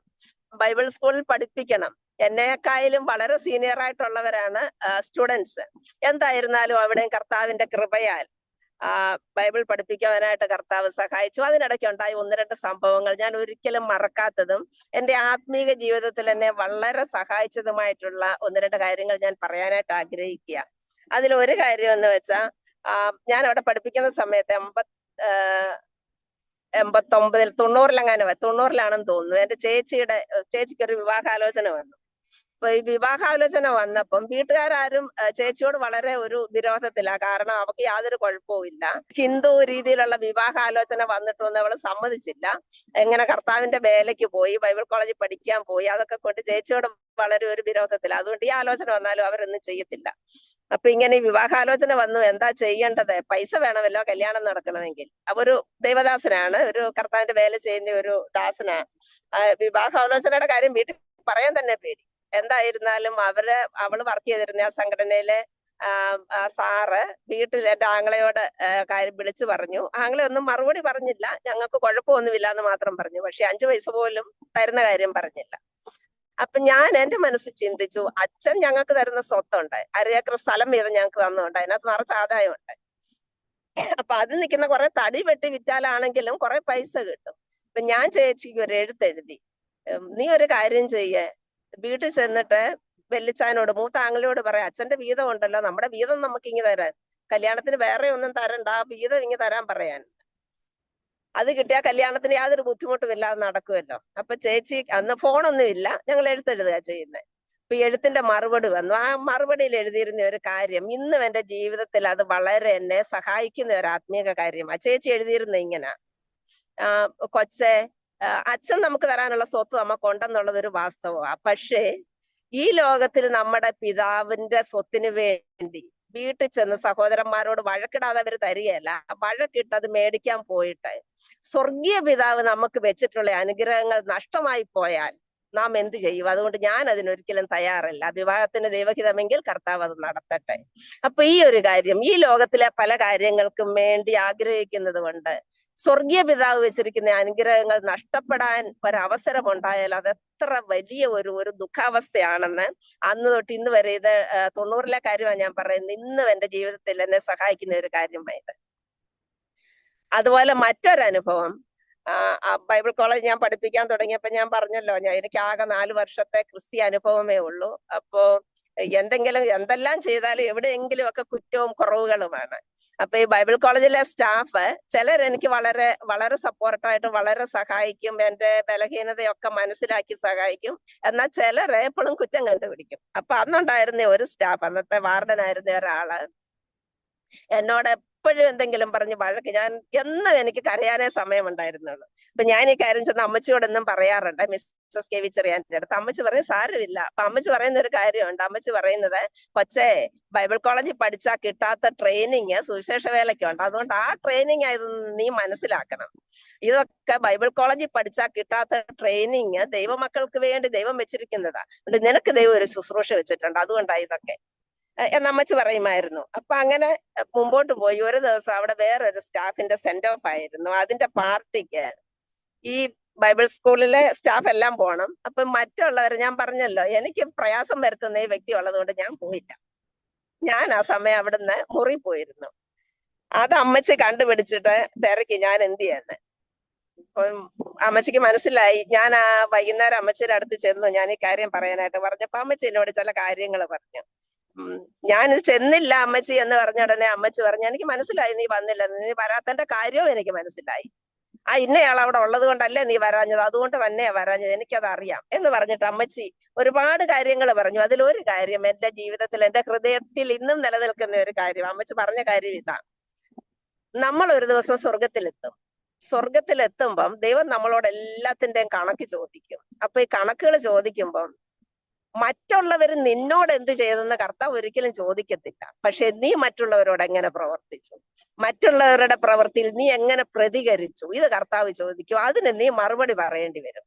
അപ്പൊ ഇന്ന് ഇന്ന വ്യക്തിയുടെ സെൻഡ് ഓഫിന് നീ വരാഞ്ഞതിന്റെ കാരണം മറ്റൊരാളോടുള്ള വിഷമം നിന്റെ ഉള്ളിൽ ഇരിക്കുന്നത് കൊണ്ടാണെന്നുള്ളത് ദൈവം പറഞ്ഞിരിക്കുന്ന അങ്ങനൊന്നും അല്ലല്ലോ. അതുകൊണ്ട് കർത്താവ് പറഞ്ഞതനുസരിച്ച് നീ ജീവിക്കണം കൊച്ചേ. മറ്റുള്ളവർ നിന്നോട് എന്നോ ചെയ്തതെന്ന് ദൈവം ഒരിക്കലും ചോദിക്കത്തില്ല. പക്ഷെ നീ എന്ത് ചെയ്തെന്നുള്ളതിന് നിനക്ക് മറുപടി പറയേണ്ടി വരും. നീ ഇത് മനസ്സിൽ സൂക്ഷിക്കണം. ഇന്ന് ഞാൻ, അമ്മ ചെയ്യുന്നില്ല, അമ്മച്ചി കടന്നു പോയിട്ട് വർഷങ്ങളായി, എന്റെ മനസ്സിൽ ഇന്ന് സൂക്ഷിക്കുന്ന ഒരു കാര്യമാണ്. മറ്റുള്ളവർ എന്ത് ചെയ്തെന്ന് ദൈവം ചോദിക്കത്തില്ല. പക്ഷെ ഞാൻ ചെയ്യുന്ന കാര്യങ്ങൾക്ക് ഞാൻ കണക്ക് കൊടുക്കണം, കണക്ക് ബോധിപ്പിക്കണമെന്നുള്ള ബോധ്യം ആ ഒരു കാര്യത്തിൽ നിന്ന്, ആ ഒരു സംഭവത്തിൽ നിന്ന് എന്റെ ജീവിതത്തിൽ ഇന്നുമുണ്ട്. അങ്ങനെ നവജോദയത്തിൽ 89, 90, 91, 3 വർഷം ഞാൻ ബൈബിൾ സ്കൂളിൽ പഠിപ്പിച്ചു. ആ സമയത്തിനിടയ്ക്ക് വടക്കേണ്ടിയിലേക്കുള്ള ഒരു വിളി എനിക്ക് കിട്ടി. അവിടെ ഒരു മീറ്റിംഗ് നടന്ന സമയത്താണ് ഏതോ ഒരു യൂത്ത് മീറ്റിംഗ്, ഒരുപാട് ആളുകൾ ഉണ്ടായിരുന്നു, ഒരുപാട് യൂത്ത്സ് ഉണ്ടായിരുന്നു. അപ്പൊ ആ ഒരു മീറ്റിങ്ങിൽ വെച്ച് വടക്കേ ഇന്ത്യയിലെ വേലയെ കുറിച്ചൊക്കെ വളരെ കേട്ടു. അതിന് മുമ്പും കേട്ടിട്ടുണ്ടെങ്കിലും അന്നാണ് എനിക്കത് വളരെ എന്നെ സ്പർശിച്ചത്. വടക്കേ ഇന്ത്യയിൽ അനേക ആളുകൾ ഇങ്ങനെ കഷ്ടപ്പെടുന്നു, കർത്താവിനെ അറിയാത്ത. അപ്പൊ ഞാൻ ചിന്തിച്ചു, എനിക്കവിടെ പോകാനൊന്നും പറ്റത്തില്ല, ഞാൻ പ്രാർത്ഥിക്കുമെന്നു അവർക്ക് വേണ്ടി. അതുവരെ വടക്കേ ഇന്ത്യക്ക് വേണ്ടി പ്രാർത്ഥിക്കുമെങ്കിലും ഇങ്ങനെ ചില സ്ഥലങ്ങൾ, പ്രത്യേക ആളുകൾ, പ്രത്യേക വിധത്തിൽ കഷ്ടം അനുഭവിക്കുന്നവർക്കൊക്കെ വേണ്ടി പ്രാർത്ഥിക്കാമെന്ന് തീരുമാനിച്ചു. അപ്പൊ ഈ പ്രാർത്ഥിക്കാമെന്ന് തീരുമാനിച്ചു കഴിഞ്ഞപ്പോ ഒരു ദിവസം കർത്താവ് എന്നോട് പറഞ്ഞു, നീ വടക്കേ ഇന്ത്യയിൽ പോണം, നീ പോയി എന്നെ സാക്ഷിക്കണം. എന്റെ ഉള്ളിൽ ആകെ ഭയമായി. ഞാൻ എങ്ങനെ പോകും? ഞാൻ കേരളത്തിൽ നിന്ന് മാറി നിന്നിട്ടുള്ളത് ആകെ ബാംഗ്ലൂരിൽ 3 വർഷം പഠിച്ചതാ. ആ പഠിച്ച സമയം എല്ലാം എനിക്ക് പ്രയാസം ഉണ്ടായിരുന്നു. ഇപ്പൊ വടക്കേ ഇന്ത്യയെ കുറിച്ച് കേട്ടിട്ടുള്ളത് തണുപ്പ് സമയത്ത് വളരെ തണുപ്പ്, ചൂട് സമയത്ത് വളരെ ചൂട്, പിന്നെ ഭക്ഷണം നമ്മുടെ ഇവിടുത്തേതൊന്നുമല്ല. ബാംഗ്ലൂരിൽ പോലും ഭക്ഷണം ബുദ്ധിമുട്ടുണ്ടാക്കുമായിരുന്നു എനിക്ക് ആദ്യ സമയമൊക്കെ. അങ്ങനെയാണെ വടക്കേ ഇന്ത്യയിൽ എങ്ങനെ ആയിരിക്കും? ഇതൊക്കെ ചിന്തിച്ചിട്ട് ഞാൻ പറഞ്ഞു, കർത്താവേ, ഞാൻ എങ്ങനെ പോകാനാ? എനിക്ക് ആരോഗ്യമില്ല, ഇപ്പോഴും എപ്പോഴും തുമ്മലുണ്ടാകും, ഇങ്ങനെ ശ്വാസം മുട്ടൽ ഇടയ്ക്കുണ്ടാകും. എനിക്ക് എന്നെ കൊണ്ട് പറ്റത്തില്ല കർത്താവേ, നീ വേറെ ആരെങ്കിലും വിട്ടാൽ മതി, ഇങ്ങനൊക്കെ ഞാൻ കർത്താവിനോട് പറഞ്ഞു. പക്ഷെ എന്നും പ്രാർത്ഥിക്കുന്ന സമയത്തെല്ലാം, പ്രാർത്ഥിക്കുമ്പോഴും അല്ലാത്തപ്പോഴും കർത്താവിൽ നിന്ന് ഈ ശബ്ദം ഞാൻ കേൾക്കുമായിരുന്നു, നീ വടക്കേ ഇന്ത്യയിൽ. അപ്പൊ അതിനിടയ്ക്ക് എന്റെ അമ്മ സ്നാനപ്പെട്ട് വിശ്വാസത്തിൽ വന്ന് വീട്ടിൽ കുറെ പ്രശ്നങ്ങളൊക്കെ ഉണ്ടായി. ഞാൻ അമ്മ പോയിരുന്ന ചർച്ചിൽ അമ്മയും ചേച്ചിയും പോയിരുന്നപ്പം വീട്ടുകാരിൽ നിന്ന്, ആങ്ങളമാരിൽ നിന്ന് വഴക്കുണ്ടാക്കി. അങ്ങനെയൊക്കെ ഒത്തിരി കാര്യങ്ങളൊക്കെ വീട്ടിലുണ്ടായിട്ടുണ്ടായിരുന്നു. എന്തായിരുന്നാലും അങ്ങനെ ഒരു കുടുംബത്തിൽ നിന്ന് നിങ്ങളെ 3 പേരെ ഞാൻ വിളിച്ച് വേർതിരിച്ചു. മറ്റുള്ളവരെ ഞാൻ കണ്ടിട്ടുണ്ട്. ഇതുപോലെ കർത്താവിനെ കുറിച്ച് കേൾക്കാത്ത ആളുകള് വടക്കേ ഇന്ത്യയിൽ ഒരുപാടുണ്ട്. അതുകൊണ്ട് ഞാൻ അയക്കുന്നിടത്ത് നീ പോണം. ഞാൻ വയ്യ, ഞാൻ പോകത്തില്ലെന്ന് പലപ്പോഴും കർത്താവിനോട് പറഞ്ഞെങ്കിലും ഒരു ദിവസം വളരെ ശക്തമായിട്ട് കർത്താവിന്റെ ആത്മാവ് സംസാരിച്ചപ്പോൾ ഞാൻ തകർന്നു പോയി. അന്ന് കർത്താവ് പറയുന്നത് ഞാൻ അനുസരിക്കുന്നില്ല എന്നുള്ള ബോധ്യം എനിക്കുണ്ടായി. ഞാൻ കർത്താവിനോട് പറഞ്ഞു, കർത്താവേ, നീ എന്നെ എവിടെ അയച്ചാലും ഞാൻ പൊക്കോളാം, എവിടെ അയച്ചാലും പൊയ്ക്കൊള്ളാമെന്ന് കർത്താവിന്റെ അടുത്ത് പറഞ്ഞു. അങ്ങനെ ഒരു തീരുമാനത്തിലെത്തി. അത് കഴിഞ്ഞ് ചില ദിവസങ്ങൾക്ക് ശേഷമാണ് നവജോദയത്തിന്റെ തന്നെ ഒരു ഭാഗമായിട്ട് മിഷൻസ് ഇന്ത്യ ആരംഭിച്ചത്. ജോർജ് ചെറിയാൻ, ഞാൻ അവിടെ ചേരുമ്പോഴൊക്കെ അദ്ദേഹം വിദേശത്തായിരുന്നു. അദ്ദേഹം തിരിച്ചു വന്നു. ശുശ്രൂഷകൾ ചിലത് ഏറ്റെടുത്തു. അങ്ങനെ വടക്കേ ഇന്ത്യയിലേക്ക് മിഷണറിമാരെ വിടുവാനുള്ള ഒരു തീരുമാനമുണ്ടായി. ചില ആളുകളെ വിട്ടു. അത് കഴിഞ്ഞപ്പോ ഒരു ദിവസം എന്നോട് ഈ ജോർജ് ചെറിയ, ഞങ്ങൾ കൊച്ചു ബാബുച്ചായൻ എന്നാ വിളിക്കുന്നത്, ഇപ്പോഴും ബാബുച്ചായൻ എന്നാ വിളിക്കുന്നത്, ബാബുച്ചായൻ ചോദിച്ചു, സുമയ്ക്ക് വടക്കേ ഇന്ത്യയിലെങ്ങും പോകണ്ടേ? ഞാൻ പറഞ്ഞു പോണം ബാബുച്ചായ. അപ്പൊ എന്റെ ഉള്ളിലെ ഈ ആഗ്രഹമാ ബാബുച്ചായൻ ഇങ്ങോട്ട് പറയുന്നത്. ഇപ്പം ഹരിയാനയിൽ ഒരു ട്രെയിനിങ്, ഈ മിഷണറിമാരായിട്ട് വരുന്നവർക്ക് വേണ്ടി ഒരു ട്രെയിനിങ് പ്രോഗ്രാം തുടങ്ങാനായിട്ട് അവർ ചിന്തിച്ചിരുന്നു. അപ്പൊ അതിന്റെ ചുമതലയിൽ എന്നെ വിടാമെന്ന് ആലോചിച്ചത്. അങ്ങനെയാണ് എന്നോട് ചോദിച്ചത്. അപ്പൊ ഞാൻ വളരെ സന്തോഷത്തോടെ അത് സ്വീകരിച്ചു. അങ്ങനെ 1992 മാർച്ച് മാസത്തിൽ ഹരിയാനയിലേക്ക് കടന്നു പോകുവാനായിട്ട് ഇടയായി. ഹരിയാനയിൽ പോയത്, അപ്പൊ ഹിന്ദി ഒട്ടും അറിയത്തില്ല. 5ാം ക്ലാസ് തൊട്ട് 10ാം ക്ലാസ് വരെ ഇങ്ങനെ പഠിച്ചിട്ടുള്ള ഹിന്ദിയേ ഉള്ളൂ, ബാക്കി ഒട്ടും അറിയത്തില്ല. ഞങ്ങൾ പോയത് 7 സഹോദരിമാരും 7 സഹോദരന്മാരും, ഇത്രയും പേര് അവിടെ മിഷണറിമാരായിട്ട് പോകാൻ തീരുമാനിക്കപ്പെട്ടവരാ. അപ്പൊ അവിടെ ചെന്ന് ഫീൽഡിൽ ഒരു ട്രെയിനിങ് പ്രോഗ്രാം വെച്ചിട്ട് ഫീൽഡ് ട്രെയിനിങ് നടത്തിയാൽ ഉച്ച കഴിഞ്ഞ് വർക്കിന് പോകാം ഗ്രാമങ്ങളിൽ. ഉച്ചയ്ക്ക് മുമ്പ് ക്ലാസ് റൂമിൽ ബൈബിൾ പഠിക്കുക. അപ്പൊ ഹിന്ദിയും പഠിക്കാം, ഹിന്ദിക്കാരായിട്ടുള്ളവരോടെ പഠിപ്പിക്കാൻ കാണും. അപ്പൊ അതിന്റെ ചുമതലയിൽ ഞാൻ അവിടെ പോയി. അവിടെ ചെന്നിട്ട് ഹിന്ദി ഒട്ടും അറിയത്തില്ലായിരുന്നു. അന്ന് പറഞ്ഞ് പിടിപ്പിച്ചിട്ടുള്ള വിഡ്ഢിത്തരങ്ങളൊക്കെ മറ്റുള്ളവരോട് പറയുമ്പോ അതിപ്പം ഞാൻ പറയുന്നില്ല, എന്നാലും അത് മലയാളികളായിട്ടുള്ളവർക്കും നോർത്ത് ഇന്ത്യ വന്നിട്ടുള്ളവർക്കൊക്കെ അറിയാം എന്തൊക്കെ പറഞ്ഞിട്ടുണ്ടെന്ന്, കടകളിലും മറ്റും ചെന്നിട്ട്. എന്തായിരുന്നാലും അവിടെ അങ്ങനെ ആ ട്രെയിനിങ് വർഷങ്ങൾ നടക്കുന്നുണ്ടായിരുന്നു. 5 വർഷം ആ ട്രെയിനിങ്ങിനോടൊപ്പം അവിടെ താമസിച്ച് ഉച്ച കഴിഞ്ഞ് വർക്ക് ചെയ്യാൻ, ഫീൽഡിൽ പോകാനായിട്ട് കർത്താവ് സഹായിച്ചു. ഇങ്ങനെ വടക്കേ ഇന്ത്യയിലേക്ക് പോകാനായിട്ടുള്ള വിളി വന്ന് പോകാൻ തീരുമാനിച്ച സമയത്ത് കർത്താവിനോട് വളരെ പ്രത്യേകമായിട്ട് എനിക്കായിട്ടൊരു ഒരു കൽപ്പന തന്നു. അതെന്നോട് കർത്താവ് പറഞ്ഞതാ. കർത്താവിനോട് പറഞ്ഞത് ഇതാ, അവിടെ നവജോദയത്തിൽ ബൈബിൾ സ്കൂളിൽ പഠിപ്പിക്കുമ്പോൾ ശമ്പളമൊക്കെ ഉണ്ട്. പ്രത്യേകിച്ച് ഒന്നുമില്ല, പഠിപ്പിക്കുന്നു ഒരു സാധാരണ ഒരു സെക്കുലർ വർക്ക് പോലെയുള്ളൂ. പഠിപ്പിക്കുന്ന ബൈബിൾ ആണെന്ന് മാത്രം. പിന്നെ ഡിവോഷൻ എടുക്കണം, അതിനൊത്തിരി പ്രാർത്ഥിക്കണം, അങ്ങനെയുള്ള കാര്യങ്ങളൊക്കെ ഉള്ളൂ. പക്ഷെ ഈ ശുശ്രൂഷയുടെ ഭാരം എന്താണെന്നോ അതിന്റെ ഉള്ളിലെ വേദന എന്താണെന്നോ അതൊന്നും അറിയുമായിരുന്നില്ല. കർത്താവിനോട് പറഞ്ഞു, നീ വിശ്വാസത്താൽ വേല ചെയ്യണം, ഞാനാണ് നിന്നെ അയക്കുന്നത്. നീ അവിടെ ചെന്നൊരു ശമ്പളക്കാരിയായിട്ട് ജോലി ചെയ്യാനല്ല ഞാൻ നിന്നെ അയക്കുന്നത്. ആദ്യം എനിക്ക് മനസ്സിലായില്ല. ഞാൻ വീണ്ടും വീണ്ടും പ്രാർത്ഥിച്ചു, കർത്താവെ, ഞാൻ എങ്ങനെയാ ശമ്പളമില്ലാതെ അവിടെ പോയി ജീവിക്കുന്നത്? തിരുവല്ലയിലാണെങ്കിൽ തന്നെ ശമ്പളം ഇല്ലാതെ പറ്റത്തില്ല. അപ്പൊ ഈ വടക്കേ ഇന്ത്യയിൽ പോയിട്ട് എങ്ങനെയാ ശമ്പളം ഇല്ലാതെ ജീവിക്കും? അപ്പൊ ഞാൻ ഓർത്തു, ഞാൻ പറഞ്ഞല്ലോ മിസ്സസ് കെ വി ചെറിയാൻ, അമ്മച്ചിയും പപ്പായും അവര് ഗവൺമെന്റ് ജോലി വിട്ടിട്ട് വേലക്കിറങ്ങിയ ആളുകളാ. അപ്പൊ ഈ ശമ്പളം ഇല്ലാതെ അവരും വിശ്വാസത്താൽ ജീവിച്ചവരാ.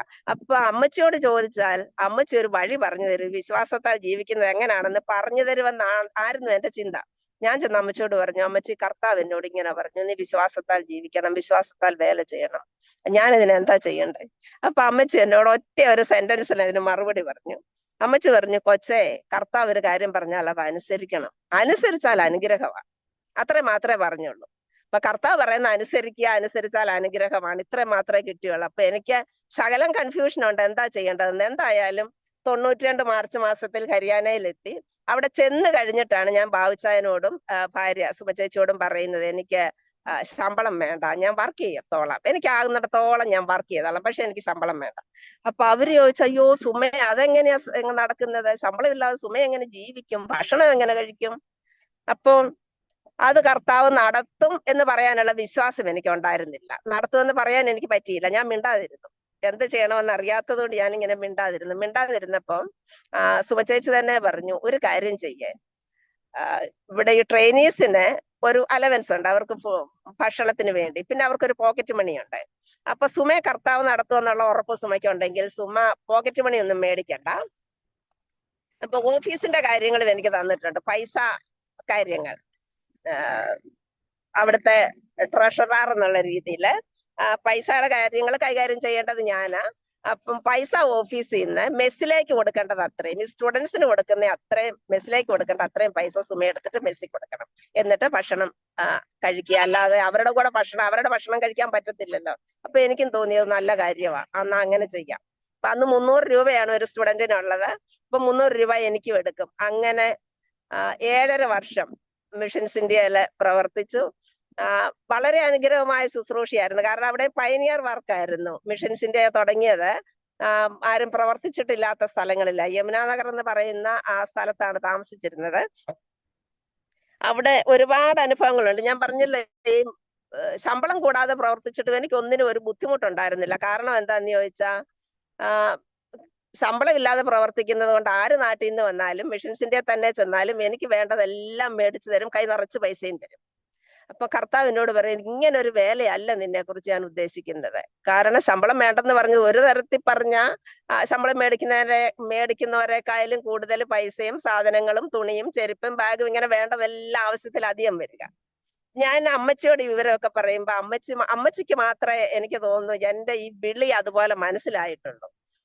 അമ്മച്ചി പറയും, കൊച്ചെ, കർത്താവ് വിളിച്ചാൽ കർത്താവ് എങ്ങനെ വിളിച്ചോ അതുപോലെ പ്രവർത്തിക്കണം. മറ്റൊരാളിന്റെ കൊടക്കീഴിൽ നിന്നുകൊണ്ട് കർത്താവ് വിളിച്ച വിളി അനുസരിച്ച് വേല ചെയ്യാൻ പറ്റത്തില്ല. അതുകൊണ്ട് കർത്താവ് നിന്നോട് എന്താണോ പറഞ്ഞത് നീ അതുപോലെ ചെയ്യേ, അപ്പൊ കർത്താവ് നിന്നെ അനുഗ്രഹിക്കും. അങ്ങനെ 7.5 വർഷം അവിടെ പ്രവർത്തിച്ചു. അതിനിടയ്ക്കുള്ള ഒരുപാട് കാര്യങ്ങളുണ്ട്. അതിൽ ഒരനുഭവം ഞാൻ പറയാനായിട്ട് ആഗ്രഹിക്കാം. ഞങ്ങൾ അവിടെ ചെന്ന് ഈ സഹോദരിമാരും ഞാനും, പഠിക്കുന്ന ട്രെയിനീസ് ആയിട്ടുള്ള സഹോദരിമാരും ഞാനും ഒന്നിച്ച് താമസിക്കും. സഹോദരന്മാര് വേറെ കുറെ ദൂരത്താണ് താമസിക്കുന്നത്. അപ്പൊ ഈ സഹോദരിമാര് താമസിക്കുന്നത് ഞങ്ങളെ താഴത്തെ നിലയിലാണ് താമസിക്കുന്നത്. മോളത്തെ നിലയില് വാടകയ്ക്കാണ്. മോളത്തെ നിലയിൽ വേറൊരു വാടകക്കാരുണ്ട്. അപ്പൊ ആ വാടകക്കാരുടെ വീട്ടിൽ ഒരു ദിവസം ഞങ്ങളുടെ അവിടുത്തെ കോർഡിനേറ്ററാ കുര്യൻ വർഗീസ്. കുര്യൻ വർഗീസും ഭാര്യയും കൂടെ എന്നെ വിളിച്ചുകൊണ്ട് പോയി അവിടെ ചെന്ന് സാക്ഷ്യം പറയാൻ. ഞാൻ അവിടെ ചെന്ന് സാക്ഷ്യം പറഞ്ഞു. കുര്യൻ വർഗീസ്, ഞങ്ങൾ തമ്പിച്ചായ എന്നാ വിളിക്കുന്നത്, തമ്പിച്ചാൻ അത് ട്രാൻസ്ലേറ്റ് ചെയ്തു. അപ്പൊ ഞാൻ വളരെ സന്തോഷത്തോടെ, വളരെ ആവേശത്തോടെ പറഞ്ഞു, ഞാനൊരു ഹിന്ദുവായിട്ടായിരുന്നു ജനിച്ചത്, പക്ഷെ ഈ സർവശക്തനായ ദൈവത്തെ അറിയാൻ, നമുക്ക് വേണ്ടി ജീവൻ തന്ന കർത്താവിനെ അറിയാനായിട്ട് എനിക്കിടയായി.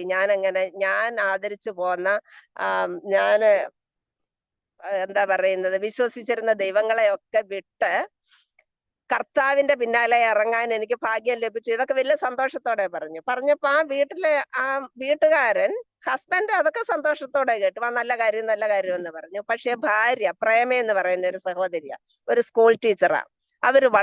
അവർക്ക് ദേഷ്യം വന്നു. അവര് പറഞ്ഞു, അന്നേരം തന്നെ എന്തൊക്കെയോ പറയാൻ തുടങ്ങി. പക്ഷെ എന്താ പറഞ്ഞതെന്ന് എനിക്ക് മനസ്സിലായില്ല, ഹിന്ദി അറിയത്തില്ലല്ലോ. അപ്പം തമ്പിച്ചായനും സുശീലയും അവര് പതുക്കെ ചിരിച്ചോണ്ട് എന്നോട് പറഞ്ഞു, കുഴപ്പമില്ല, നമുക്ക് പോയേക്കാവെന്ന്. ഞങ്ങൾ അവിടുന്ന് പോന്നു. 2-3 ദിവസം കഴിഞ്ഞപ്പോ അവര് താമസിക്കുന്നതിന്റെ താഴത്തെ നിലയല്ലേ ആ മുറി ഞാൻ ഇരിക്കുക. ഞങ്ങൾ അതിന്റെ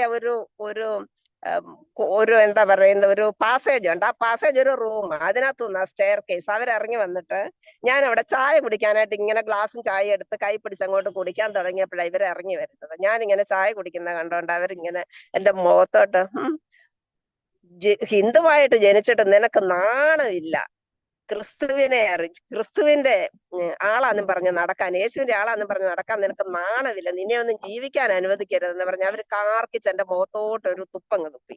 എന്റെ മുഖത്തും ചായയിലും എല്ലാം തുപ്പല് വീണു. അതൊക്കെ തുടച്ചു കളഞ്ഞിട്ട് പിന്നെ അവർ ഞങ്ങളെ അങ്ങ് ഉപദ്രവിക്കാൻ തുടങ്ങി. മോളിൽ നിന്ന് ഞാൻ കാരണം മറ്റുള്ളവരെയും കൂടെ, മറ്റ് സഹോദരിമാരുടെ തലയിലോട്ട് വെള്ളം കോരി ഒഴിക്കുക, പലപ്പോഴും പല തരത്തിലുള്ള ഉപദ്രവമായിട്ട് ഞങ്ങൾക്ക് ആ വീട് അവിടുന്ന് മാറേണ്ടി വന്നു. അവിടുന്ന് ഞങ്ങൾ വേറൊരു വീട് വാടകയ്ക്ക് എടുത്ത് മറ്റൊരു സ്ഥലത്തേക്ക് പോയി. എന്നാ പിന്നീട് വർഷങ്ങൾക്ക് ശേഷം ഞാൻ അവിടുന്ന് ഹരിയാനയിൽ 5 വർഷത്തിന് ശേഷം 1 വർഷത്തിന് ജമ്മു കാശ്മീരിൽ എന്നെ വിട്ടിരുന്നു. ജമ്മു കാശ്മീരിൽ 1 വർഷം പ്രവർത്തിക്കുവാനായിട്ട് ഇടയായി. അവിടുന്ന് തിരിച്ച് അന്ന് മധ്യപ്രദേശ് ആയിരുന്നു ഞങ്ങൾ വരുമ്പോ. ഈ മധ്യപ്രദേശിൽ വന്ന് വേല ചെയ്യുന്ന സമയത്ത്, ആ സമയത്താണ് എന്റെ വിവാഹം നടന്നത്.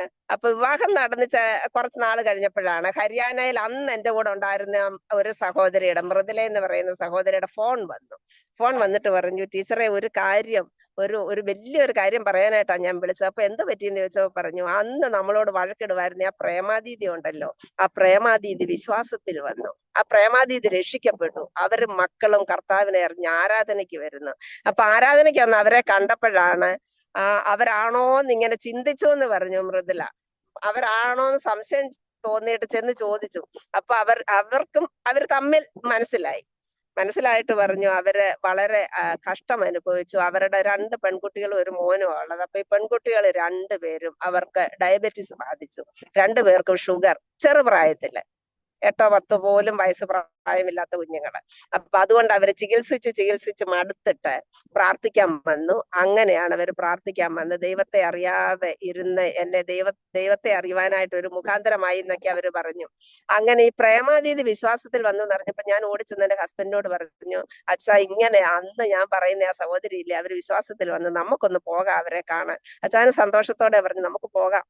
ഞങ്ങൾ അവിടുന്ന് അപ്പൊ ഞങ്ങൾ MP ഇല്ല, ഛത്തീസ്ഗഡില്ല, റായ്പൂരിൽ നിന്ന് ഞങ്ങൾ ഹരിയാനയ്ക്ക് പോയി. അവിടെ ചെന്നു ഈ സഹോദരിയെ കണ്ടു. ഇത്ര സന്തോഷത്തോടെ അവര് കെട്ടിപ്പിടിച്ച് ഒരുപാട് ഉമ്മ തന്ന് അവര് പറഞ്ഞു, എനിക്ക് അറിവില്ലായ്മയുടെ കാലത്ത് ഞാൻ നിങ്ങളെ ഒത്തിരി ഉപദ്രവിച്ചു, പക്ഷെ ദൈവം എന്നെയും തൊട്ടു. ഇന്നും ആ സഹോദരി വളരെ വിശ്വാസിയായിട്ട്, വളരെ നല്ലൊരു വിശ്വാസിയായിട്ട് ജീവിക്കുന്നു. അവരുടെ ഒരു മകൾ മരിച്ചുപോയി, മറ്റേ മകളും മകനും വിശ്വാസത്തിലുണ്ട്. അവരുടെ ഹസ്ബൻഡ് ഇപ്പോഴും വിശ്വാസത്തിൽ വന്നിട്ടില്ലെന്ന്. അടുത്തിടെ എങ്ങാനും വന്നോന്ന് എനിക്ക് അറിയത്തില്ല. ചില വർഷങ്ങൾക്ക് മുമ്പ് വരെ അദ്ദേഹം വിശ്വാസത്തിൽ വന്നിട്ടില്ലായിരുന്നു. അങ്ങനെ ആ വിവരം അറിഞ്ഞപ്പോ തൊട്ട് എന്റെ ജീവിതത്തിൽ ആർക്കും ചിലപ്പോഴൊക്കെ ചിന്തിക്കുമായിരുന്നു, പലർക്കും വേണ്ടി പ്രാർത്ഥിച്ചിട്ട് എത്ര പ്രാർത്ഥിച്ചാലും അവരാരും രക്ഷിക്കപ്പെടാൻ പോകുന്നില്ല, പിന്നെ എന്തിനാ പ്രാർത്ഥിക്കുന്നത്? ഇങ്ങനെ ഒരു ചിന്ത എന്റെ ഉള്ളത്തിൽ ഉണ്ടായിട്ടുണ്ടായിരുന്നു പലപ്പോഴും. പക്ഷെ ഈ പ്രേമ സഹോദരിയുടെ വിവരം കേട്ട് കഴിഞ്ഞപ്പോൾ എന്റെ മനസ്സിൽ എനിക്ക് ഉറച്ച വിശ്വാസമായി, ഒരു വ്യക്തിക്ക് വേണ്ടിയും പ്രാർത്ഥിച്ചാൽ അത് വൃഥാവാകത്തില്ല, കർത്താവ് അത് കേൾക്കാതിരിക്കില്ല. കർത്താവിന്റെ ഹിതമെങ്കിൽ ഏത് വ്യക്തിയായിരുന്നാലും എത്ര കഠിനപ്പെട്ടവരായിരുന്നാലും അവരെ രൂപാന്തരപ്പെടുത്താൻ നമ്മുടെ കർത്താവ് മതിയായവനാ. കാരണം ഇത്ര ശക്തമായിട്ട് ഞങ്ങളെ എതിർത്തിരുന്ന ഈ സഹോദരി വിശ്വാസത്തിൽ വന്നെങ്കിൽ ഇനി ആർക്ക് വേണ്ടി ഞാൻ അവര് രക്ഷിക്കപ്പെടില്ല എന്നുള്ള കാരണം കൊണ്ട് പ്രാർത്ഥിക്കാതിരിക്കത്തില്ല. അവരെ കർത്താവ് സന്ദർശിച്ച കർത്താവിന്റെ ഇഷ്ടം, പ്രാർത്ഥിക്കാന്നുള്ളത് എന്റെ കാര്യം. അങ്ങനെ ആർക്ക് വേണ്ടിയും വിശ്വാസത്തോടെ പ്രാർത്ഥിക്കാൻ കർത്താവ് അന്ന് മുതൽ കൃപ തന്നു. അങ്ങനെ ഹരിയാനയില് ഒരുപാട് അനുഭവങ്ങളുണ്ട്, എല്ലാം പറയുന്നില്ല. എന്നാൽ ചില സമയത്ത് അവിടെ ഉപദ്രവങ്ങളും ഒക്കെ ഉണ്ടായിട്ടുണ്ട്. വലുതായിട്ടൊന്നുമല്ല, എന്നാലും ചെറുതായിട്ട്. അന്ന് ജീസസ് ഫിലിം കാണിക്കുമായിരുന്നു. അന്ന് പഠിച്ചുകൊണ്ടിരുന്ന ട്രെയിനീസ് ആയിരുന്ന സഹോദരന്മാരായിരുന്നു പോയി ഈ ജീസസ് ഫിലിം കാണിക്കുന്നത്. അപ്പൊ അടുത്തൊക്കെ ആണെങ്കിൽ ഞങ്ങൾ സഹോദരിമാരും പോകും. ആ ഒരു സമയത്ത് ഭയങ്കര ബഹളം ഉണ്ടാക്കി, നിങ്ങൾ ഇങ്ങനെ ഫിലിം എന്നും പറഞ്ഞുകൊണ്ട് നടന്ന് ക്രിസ്ത്യാനികളാക്കാൻ പോവുക മനുഷ്യരെ, അങ്ങനെ പറഞ്ഞൊരു ബഹളമൊക്കെ ഉണ്ടാക്കി. അവിടെ നിന്ന് എല്ലാം പറക്കി കെട്ടി പോരേണ്ടി വന്നു. അന്നത്തെ ആ ഫിലിമിന്റെ സാധനങ്ങളെല്ലാം വലിയ ഒരു പ്രൊജക്ടറും അതിന്റെ ഈ ഫിലിം എല്ലാം കൂടെ വലിയ ഭാരമുണ്ട്, അതെല്ലാം കൂടെ എടുത്ത് രാത്രി സഹോദരന്മാർ സൈക്കിളെ വെച്ചുകൊണ്ട് അവരവിടുന്ന് ഓടി പോന്നു. അങ്ങനെയൊക്കെയുള്ള അനുഭവങ്ങൾ. എന്നാൽ മറ്റൊരു സൈഡ് അന്ന് ഹരിയാനയിൽ പ്രവർത്തിക്കുമ്പോൾ ഉണ്ടായിരുന്നത്, ഏത് വീട്ടിൽ ചെന്നാലും അവർ വളരെ സ്നേഹത്തോടെ സ്വീകരിക്കുമായിരുന്നു. സുവിശേഷം പറയാന് യാതൊരു വിരോധവും ഇല്ലായിരുന്നു അന്ന്. അങ്ങനെ ചില നാളുകൾക്ക് ശേഷം അവിടെ തേജിലി എന്ന് പറയുന്ന ഗ്രാമത്തിൽ ഒരു ചർച്ച ഉണ്ടായി. ആ ചർച്ചിന് സ്ഥലം വാങ്ങിച്ചു കഴിഞ്ഞ് അന്ന് മിഷൻസിന്റെ അല്ലാതെ പണിയുവാനായിട്ടൊന്നും കഴിഞ്ഞില്ല, സാമ്പത്തിക കാര്യങ്ങളൊക്കെ കൊണ്ട്. അന്ന് അവിടെ ട്രെയിനീസ് ആയിരുന്നവരും അവിടുത്തെ മിഷണറിമാരും എല്ലാരും കൂടെ പോയിരുന്ന് പ്രാർത്ഥിച്ചു ആ സ്ഥലത്ത്. അന്ന് അങ്ങനെ ഒരു ചർച്ച ഉണ്ടാക്കി. പിന്നീട് 2-3 തവണ ആ ചർച്ചിനെ വലുതാക്കി, അതിന്റെ ചുറ്റുള്ള സ്ഥലങ്ങളും വാങ്ങിച്ചു. ഒരുപാട് വിശ്വാസികൾ അവിടെ വന്നു. ഇപ്പോഴും ഒരുപാട് വിശ്വാസികളുണ്ട്. ഹരിയാനയിലെ വർക്ക് അങ്ങനെ പോകുന്നു. മിഷൻസിന്റെ വിട്ടെങ്കിലും എനിക്ക് മിഷൻസിന്റെയുമായിട്ടുള്ള ആ ബന്ധം, അതിലുള്ളവരുമായിട്ടുള്ള ബന്ധമുണ്ട്. അതുകൊണ്ട് വിവരങ്ങളൊക്കെ അറിയുന്നത്. അതിനുശേഷം ഞാൻ പറഞ്ഞല്ലോ, ജമ്മുവിലേക്ക് ഒരു ട്രാൻസ്ഫർ കിട്ടി. ഞാൻ ജമ്മുവിൽ ചെന്നു. ജമ്മുവിലായിരുന്നപ്പോഴും ഇങ്ങനെ ജീവിതത്തിൽ എനിക്ക് ആത്മീയമായിട്ട് വളരെ സഹായിച്ച പല അനുഭവങ്ങളുണ്ട്. അതിലൊരു അനുഭവം പറയാനായിട്ട് ആഗ്രഹിക്കുക. അതിലൊന്ന്, ജമ്മുവിലായിരുന്ന സമയത്താണ് മിഷൻസിന്റെ അവിടെ കുറച്ച് സ്ഥലം നേരത്തെ കുറച്ച് വാങ്ങിച്ചിരുന്നു, കുറച്ചുകൂടെ വാങ്ങിക്കാനായിട്ട് ആഗ്രഹിച്ചു. അപ്പൊ നേരത്തെ സ്ഥലം വാങ്ങിക്കുമ്പോഴൊക്കെ ഒന്നുകിൽ ജനറൽ സെക്രട്ടറി അല്ലെങ്കിൽ associate general secretary MT sir ഇവരൊക്കെ പോയി മേടിക്കാറുള്ളത്. ആ സമയത്ത് എന്തുകൊണ്ടാണെന്ന് എനിക്ക് അറിയത്തില്ല, ജനറൽ സെക്രട്ടറി ആയ ബാബുച്ചായൻ എന്നോട് പറഞ്ഞു, സുമയ്ക്ക് ഞാൻ പവർ ഓഫ് അറ്റോർണി തരിക, ഈ സ്ഥലം മേടിക്കുന്ന കാര്യം സുമ ചെയ്യണം.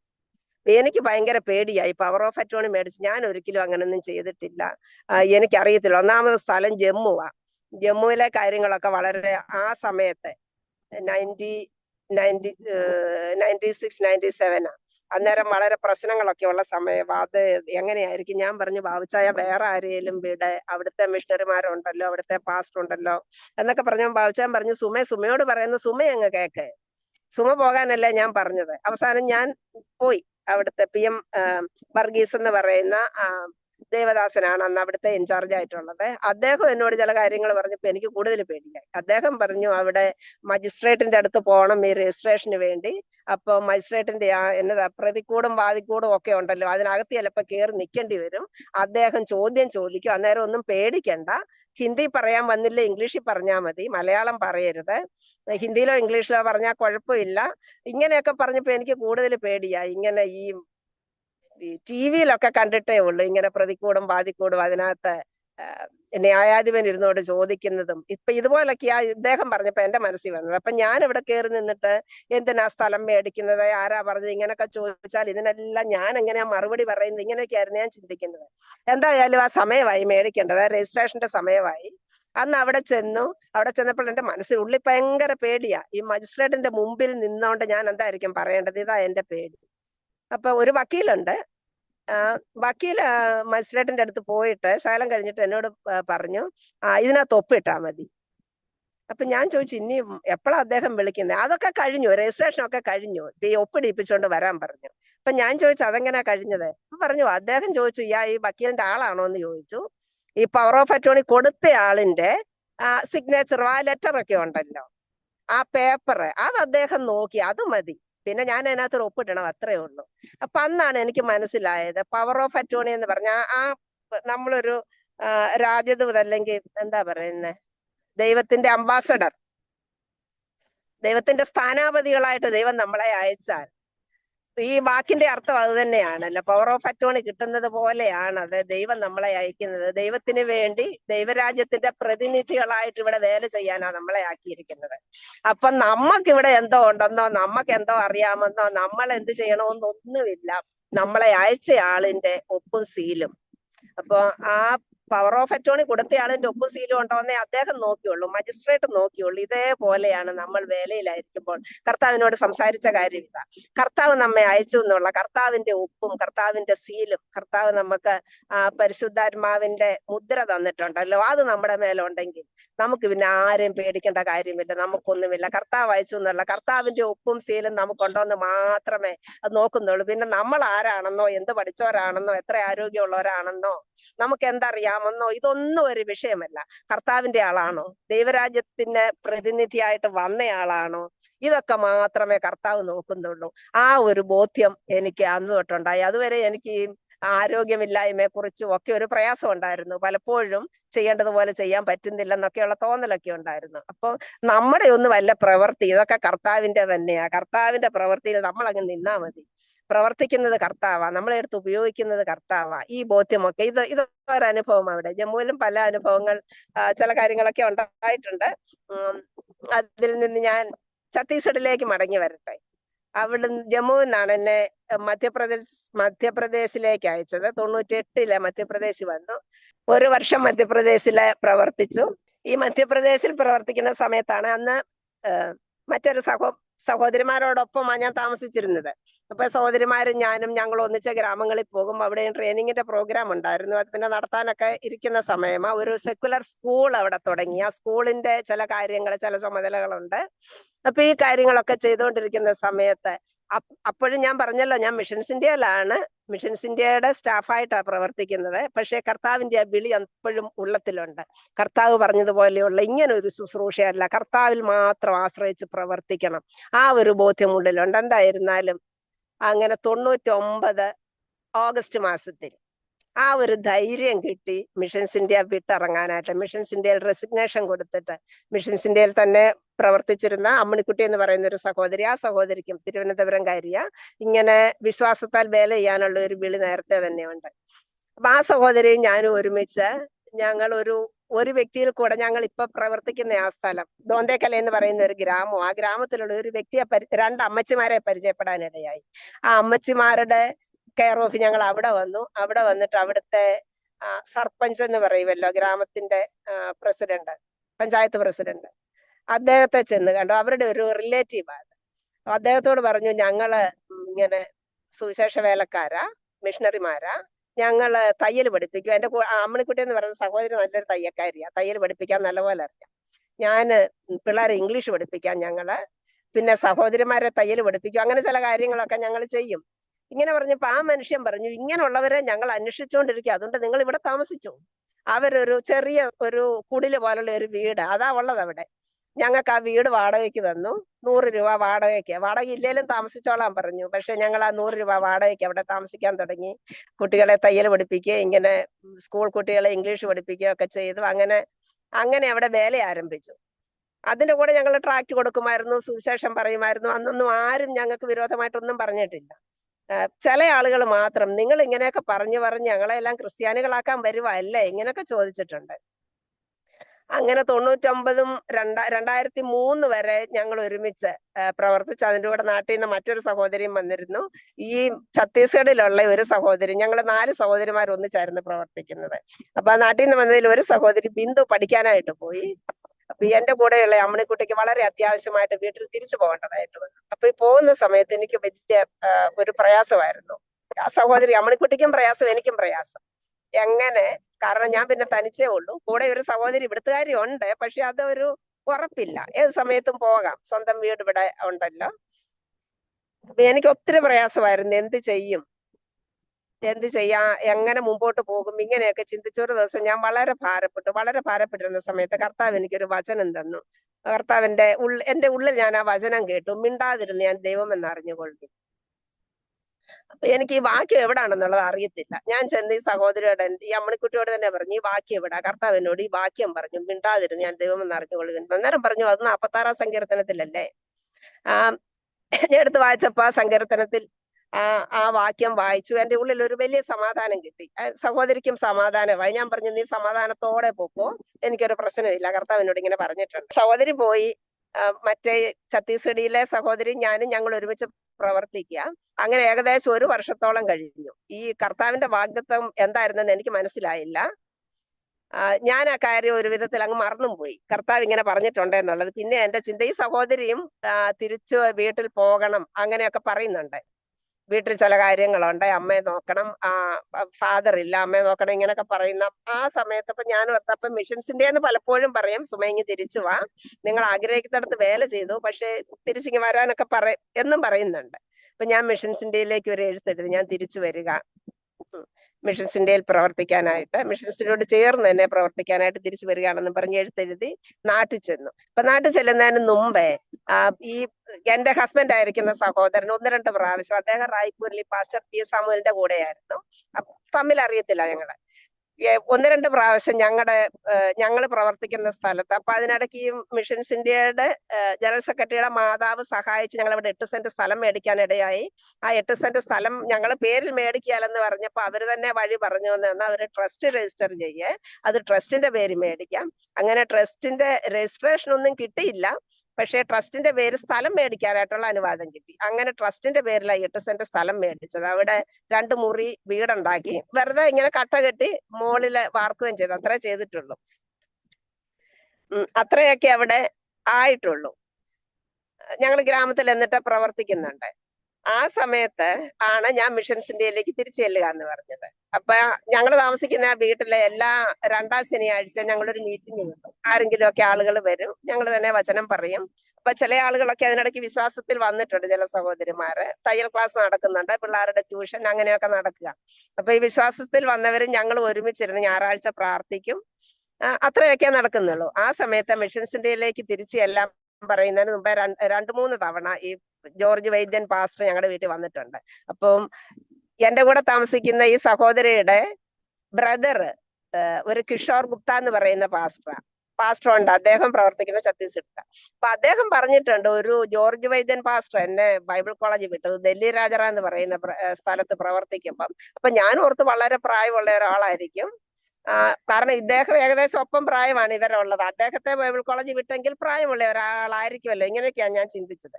ഇദ്ദേഹം ഞങ്ങളുടെ അവിടെ വന്നിട്ട് ക്ലാസ് എടുത്തു. അപ്പോഴേ എനിക്ക് മനസ്സിലായത് ഈ ജോർജ് വൈദ്യൻ എന്ന് പറയുന്ന ആൾ ഇതാണ് എന്ന്. എന്നാ പിന്നെ കൂടുതൽ വിവരങ്ങളൊന്നും ചോദിച്ചിരുന്നില്ല. ഒരു ദിവസം അദ്ദേഹം വീട്ടിൽ വന്നിട്ട് പറഞ്ഞു അദ്ദേഹം നാട്ടിൽ പോകുന്നതിന്റെ കാരണമുണ്ട്. അദ്ദേഹത്തിന്റെ കസിൻ ബ്രദേഴ്സ് ആണ്, ഒരു കോശി വൈദ്യൻ അച്ചായനും പിന്നെ ജോൺ കുര്യേശു എന്ന് പറയുന്ന അച്ചായനും. അവർ 2 പേരും അമേരിക്കയിൽ, അവർ നാട്ടിൽ വന്നിട്ടുണ്ട്. അവർ പറഞ്ഞു, നീ കല്യാണം കഴിച്ചിട്ടേ നിന്നെ വിടത്തുള്ളൂ, അതുകൊണ്ട് നീ നാട്ടിൽ വരണം. അപ്പൊ ഒരു പെൺകുട്ടിയുടെ ഫോട്ടോയും ഞങ്ങളെ കൊണ്ട് കാണിച്ചു. വിവാഹ കാര്യത്തിന് വേണ്ടി നിങ്ങൾ പ്രാർത്ഥിക്കണം, എങ്ങനെയാ കർത്താവ് നടത്തണം, അതിനുവേണ്ടി പ്രാർത്ഥിക്കണം എന്ന് പറഞ്ഞ് ഈ മുക്തി സഹോദരിയോടും എന്നോട് ഈ ഫോട്ടോയും കാണിച്ചിട്ടാ പോയത്. ഞങ്ങള് അദ്ദേഹത്തിന്റെ വിവാഹത്തിന് വേണ്ടി പ്രാർത്ഥിച്ചു. അപ്പൊ അത് കഴിഞ്ഞാണ് അദ്ദേഹം നാട്ടിൽ പോയിരിക്കുന്ന സമയത്ത്, അതിനു മുമ്പേ ഞാൻ എഴുതിയിരുന്നു നാട്ടിലോട്ട് ഞാൻ ചെല്ലുമെന്ന് പറഞ്ഞു. അപ്പൊ മിഷൻസ് ഇന്ത്യയിലെ പറഞ്ഞതുപോലെ ഞാൻ ചെന്നു. ചെന്നപ്പോ ഇദ്ദേഹം നാട്ടിലുണ്ട്, അതെനിക്കറിയത്തില്ല. നാട്ടിൽ പോകുവാന്ന് പറഞ്ഞിരുന്നു, പക്ഷെ വീട് എവിടാന്നോ നാട് എവിടാന്നോ അത്രയൊന്നും എനിക്ക് അറിഞ്ഞിട്ടില്ല. തിരുവല്ലായി നവജോതത്തിൽ ചെന്നപ്പോ അവിടുത്തെ അമ്മച്ചി, സുമ ചേച്ചി അവരൊക്കെയാ പറഞ്ഞത്, സുമ ഇവിടെ ഇങ്ങനെ ഒരാള് വന്നിരുന്നു, പേര് ജോർജ് വൈദ്യൻ എന്നാ, സുമ അറിയുമെന്ന് ചോദിച്ചു. ഞാൻ പറഞ്ഞു ഞാൻ അറിയും, എന്തോ പരിചയമുണ്ട്. ഞാൻ പറഞ്ഞു ഞങ്ങളുടെ അവിടെ ബൈബിൾ ക്ലാസ് എടുക്കാനായിട്ട് വന്നിട്ടുണ്ട് 2-3 പ്രാവശ്യം. പറഞ്ഞു അദ്ദേഹം ഒരു കാര്യം ഇവിടെ വന്ന് പറഞ്ഞു, അദ്ദേഹം ഒരു കല്യാണാലോചന കൊണ്ടാ വന്നത് സുമയ്ക്ക്. അപ്പൊ അതിന് മുമ്പ് എനിക്ക് ഒരുപാട് വിവാഹം ഈ നവജോതയത്തിൽ നിന്ന് ആലോചിക്കുമ്പോ ഞാൻ അതിനുവേണ്ടി പ്രാർത്ഥിക്കുന്ന സമയത്തെല്ലാം ഇത് നിനക്കുള്ളതല്ല അല്ല എന്നുള്ള മറുപടി കിട്ടിയിട്ടുണ്ട്. അപ്പൊ ഞാനിങ്ങനെ വിവാഹത്തിന് വേണ്ടി ആദ്യമൊക്കെ പല വർഷങ്ങൾ പ്രാർത്ഥിക്കുമായിരുന്നു. സെമിനാരി പഠിച്ചപ്പം ഞങ്ങളുടെ ഡീനായിരുന്നു ആന്റി പറയുമായിരുന്നു, നിങ്ങൾ എല്ലാവരും നിങ്ങളുടെ വിവാഹത്തിന് വേണ്ടി പ്രാർത്ഥിക്കണം. വിവാഹത്തിന് വേണ്ടി പ്രാർത്ഥിച്ചുകൊണ്ടിരുന്നാൽ നമുക്ക് വേറൊരു ടെൻഷനും കാണത്തില്ല. കർത്താവിന്റെ സമയമാകുമ്പോ കർത്താവ് നിങ്ങളുടെ വിവാഹം നടത്തും. അതായിരിക്കും നിങ്ങൾക്ക് വേണ്ട വിവാഹം. അതുകൊണ്ട് വേറെ ഒരാളെ കാണുമ്പോ ഇതെനിക്കുള്ളതായിരിക്കുമോ ഇങ്ങനെയുള്ള ചിന്തയൊന്നും വരത്തില്ല. കർത്താവ് തന്നതാണ്, അത് ഉറപ്പാകും. അങ്ങനെയുള്ള ഒരറിവ് എനിക്കുണ്ടായിരുന്നു ആ പ്രാർത്ഥന. പക്ഷെ വർഷങ്ങൾ പ്രാർത്ഥിച്ചു, വർഷങ്ങൾ കുറെ കടന്നുപോയല്ലേ, ഞാൻ പറഞ്ഞില്ലേ. വിവാഹം എന്നുള്ള ചിന്തയും വിട്ടു, ആ പ്രാർത്ഥനയും വിട്ടിരുന്ന സമയത്താണ് ഇത്. അവിടെ ഞാൻ ചെല്ലുന്നതിന് മുമ്പേ ഈ ജോർജ് വൈദ്യൻ അവിടെ ചെന്നിട്ട് ഈ ജോൺ കുരുകേശു എന്ന് പറയുന്ന അച്ചായനും കോശി വൈദ്യൻ അച്ചായനും ഇവരെല്ലാരും കൂടെ നവജോതത്തിൽ ചെന്നിട്ട് പറഞ്ഞത്, ഇവന് ഇങ്ങനെ ഒരു സഹോദരിയുടെ കാര്യം പറഞ്ഞു. അപ്പൊ സുമ ഇവിടുന്ന് പോയ ആളാണെന്ന് പറഞ്ഞു. ആ കുട്ടിയെ അപ്പൊ കുട്ടിയല്ല, ഞാൻ പ്രായമായ ഒരാളാണല്ലോ. ആ സഹോദരിയെ വിവാഹം ആലോചിച്ചാൽ കൊള്ളാമെന്നുണ്ടായിരുന്നു. അപ്പൊ അവര് പറഞ്ഞു, സുമയ്ക്ക് ഞങ്ങൾ ഒത്തിരി വിവാഹം ആലോചിച്ചു, പക്ഷെ ഒരിക്കലും സുമ അതിന് യെസ് പറഞ്ഞിട്ടില്ല. ഇപ്പോഴും കല്യാണം കഴിക്കുമെന്ന് ഞങ്ങൾക്ക് അറിയത്തില്ല. ഞങ്ങൾ പറയുമ്പോഴൊന്നും, ഞാൻ പറഞ്ഞല്ലോ അതിന്റെ കാരണം ഇതാ, ഞാൻ പ്രാർത്ഥിക്കുമ്പോ കർത്താവിനോട് യെസ് പറഞ്ഞിട്ടില്ല. അതുകൊണ്ടാണ് ആ കല്യാണത്തിന് ഞാൻ യെസ് പറയാതിരുന്നത്. പക്ഷെ കല്യാണം കഴിക്കാതെ നിൽക്കണമെന്നും കർത്താവിനോട് പറഞ്ഞിട്ടില്ല. അതും ഒരിക്കൽ എന്നോട് ചോദിച്ചു, സുമയ്ക്ക് അങ്ങനെ ഒരു ഉറപ്പ് കിട്ടിയിട്ടുണ്ടോ ദൈവത്തിൽ നിന്ന്, കല്യാണം കഴിക്കാതെ നിന്ന് വേല ചെയ്യുമെന്ന്. ഞാൻ പറഞ്ഞു അങ്ങനെ എന്നോട് കർത്താവ് പറഞ്ഞിട്ടില്ല. അങ്ങനെയൊക്കെ നേരത്തെ ഉണ്ടായിട്ടുള്ള അനുഭവം. ഞാൻ 99-ലെ മിഷൻസിന്റെ വിട്ടു പോരുന്നത് വരെയും വിവാഹത്തിനുള്ള കാര്യങ്ങൾ അവര് ആലോചിക്കുമായിരുന്നു. ആലോചിച്ചപ്പോഴൊന്നും നടന്നിട്ടില്ല. പിന്നെ വിട്ടുപോന്ന് 4-5 വർഷം കഴിഞ്ഞപ്പോഴാണ് ഈ ആലോചന വരുന്നത്. അവിടെ ചെന്നവർ ആലോചിക്കുന്നത്. അപ്പോൾ അവര് പറഞ്ഞു, സുമയുടെ കാര്യം ഞങ്ങൾക്ക് അറിയത്തില്ല, എന്തായാലും സുമ വരുന്നുണ്ട്, ഇങ്ങോട്ട് വരുന്നെന്നാ പറഞ്ഞത്. അതുകൊണ്ട് 2 ദിവസം കൂടെ കഴിഞ്ഞിട്ട്, 2-3 എത്രയാണോ ദിവസം കൂടെ കഴിഞ്ഞിട്ട് സുമ വരുന്നുണ്ട്, അപ്പൊ നിങ്ങൾ ഇങ്ങോട്ട് വരാൻ പറഞ്ഞു. അപ്പൊ ഞാൻ ചെന്ന അന്ന് എന്നോട് ഈ കാര്യം പറഞ്ഞു, സുമ വന്നു കഴിഞ്ഞാൽ ഉടനെ അവര് വരുമെന്നാ പറഞ്ഞിരിക്കുന്നത്. അതുകൊണ്ട് സുമ ഇങ്ങനെ ഒരു കാര്യം ഇത് ആലോചിക്കണോ? അപ്പൊ എനിക്കൊരു മറുപടി പറയാനില്ല. കാരണം വർഷങ്ങൾ കൊണ്ട് വിവാഹം എന്നുള്ള ചിന്ത പോലും ഇല്ലാതിരിക്കുന്ന സമയത്താണ് ഈ ഒരാലോചന ഇങ്ങനെ വന്നത്.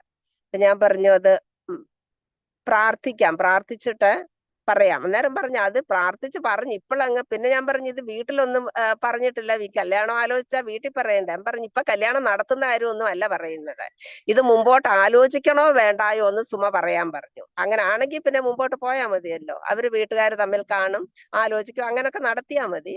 പക്ഷെ ഇത് വേണോ? കാരണം എന്റെ കയ്യിൽ നിന്ന് ഒരു വിവാഹ കാര്യത്തിന് യെസ് എന്നൊരു വാക്ക് അവർ കേട്ടിട്ടില്ലാത്തതുകൊണ്ടായിരിക്കും ഇങ്ങനെ പറഞ്ഞത്. ഞാൻ പ്രാർത്ഥിച്ചപ്പോ കർത്താവ് അന്ന് എന്നെ വീണ്ടും ഈ വാക്യം ഓർപ്പിച്ചു, മിണ്ടാതിരുന്ന് ഞാൻ ദൈവമെന്ന് അറിഞ്ഞുകൊള്ളുവില്ലെന്ന് ഞാൻ നിന്നോട് പറഞ്ഞത് നിനക്ക് വേണ്ടി ഞാൻ ചിന്തിച്ച കാര്യം ഇതാ.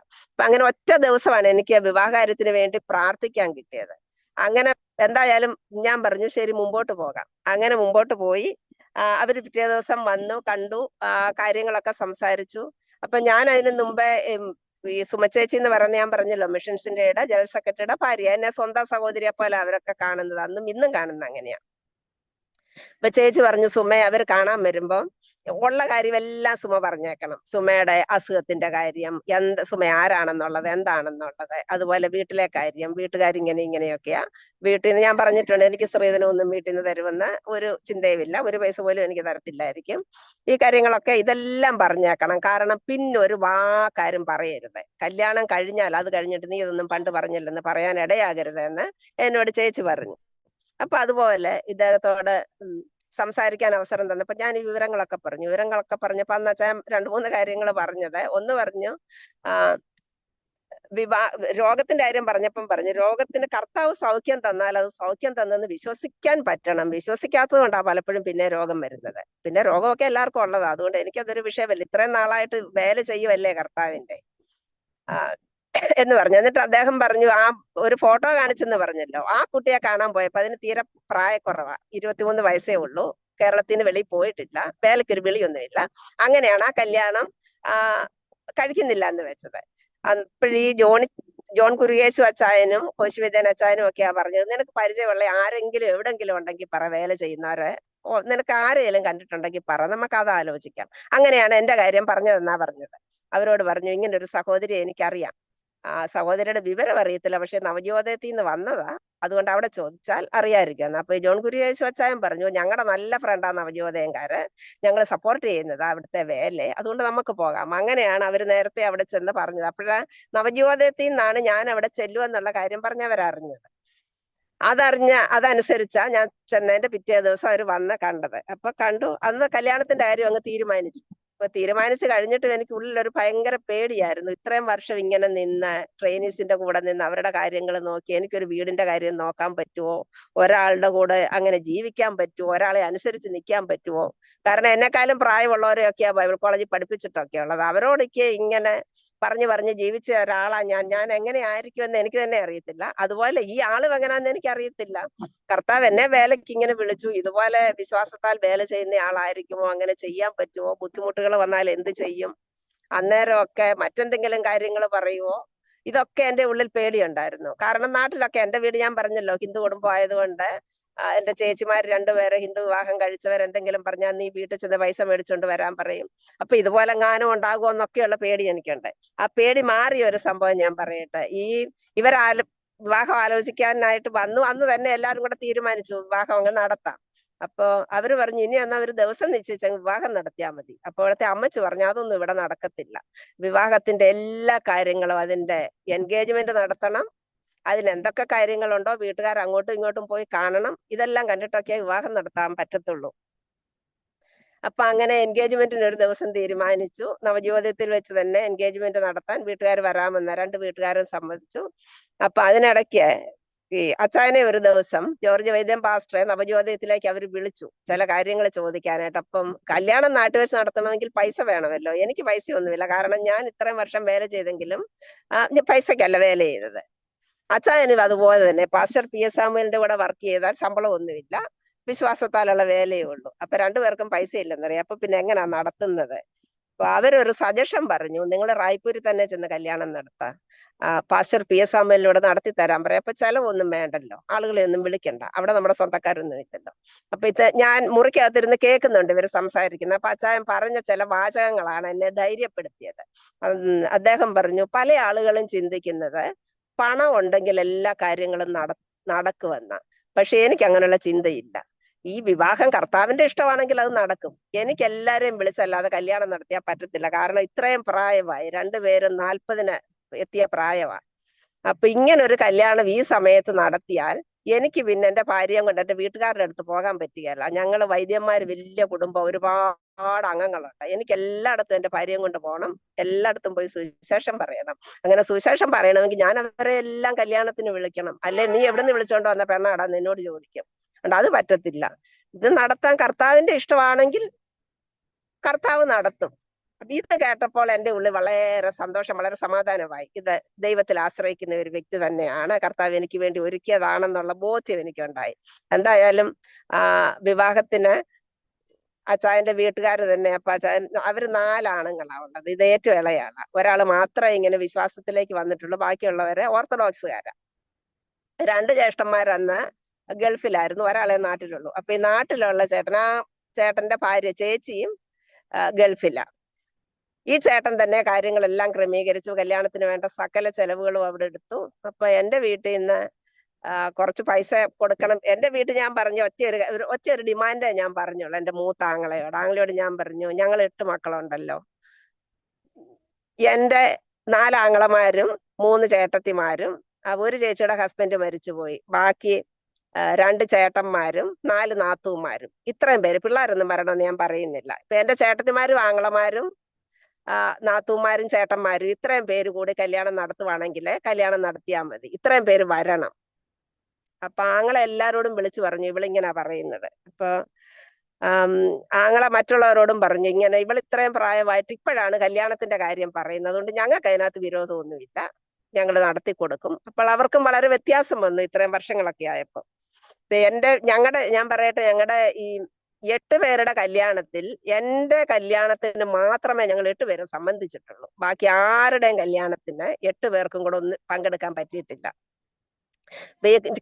ഞങ്ങളുടെ കല്യാണം നടന്നത് തേവലക്കര AG ചർച്ച് വെച്ചാ. അപ്പൊ അവിടെ അച്ചായന്റെ വീട്ടുകാരെല്ലാരും ഓർത്തഡോക്സുകാർ, എന്റെ വീട്ടുകാരെല്ലാരും ഹിന്ദുക്കൾ. എന്റെ നേരെ മൂത്തി ചേച്ചി ഞാൻ പറഞ്ഞല്ലോ, അന്ന് പറഞ്ഞ ആ ചേച്ചിയെ കല്യാണം കഴിച്ച പാസ്റ്റർ, അവർക്ക് 2 കുട്ടികളുണ്ട്. അവര് മാത്രമല്ലാതെ വേറെ ആരും ഞങ്ങളുടെ കുടുംബത്തിൽ നിന്ന് വിശ്വാസികളില്ല, ക്രിസ്ത്യൻസ് ആയിട്ട് ആരുമില്ല.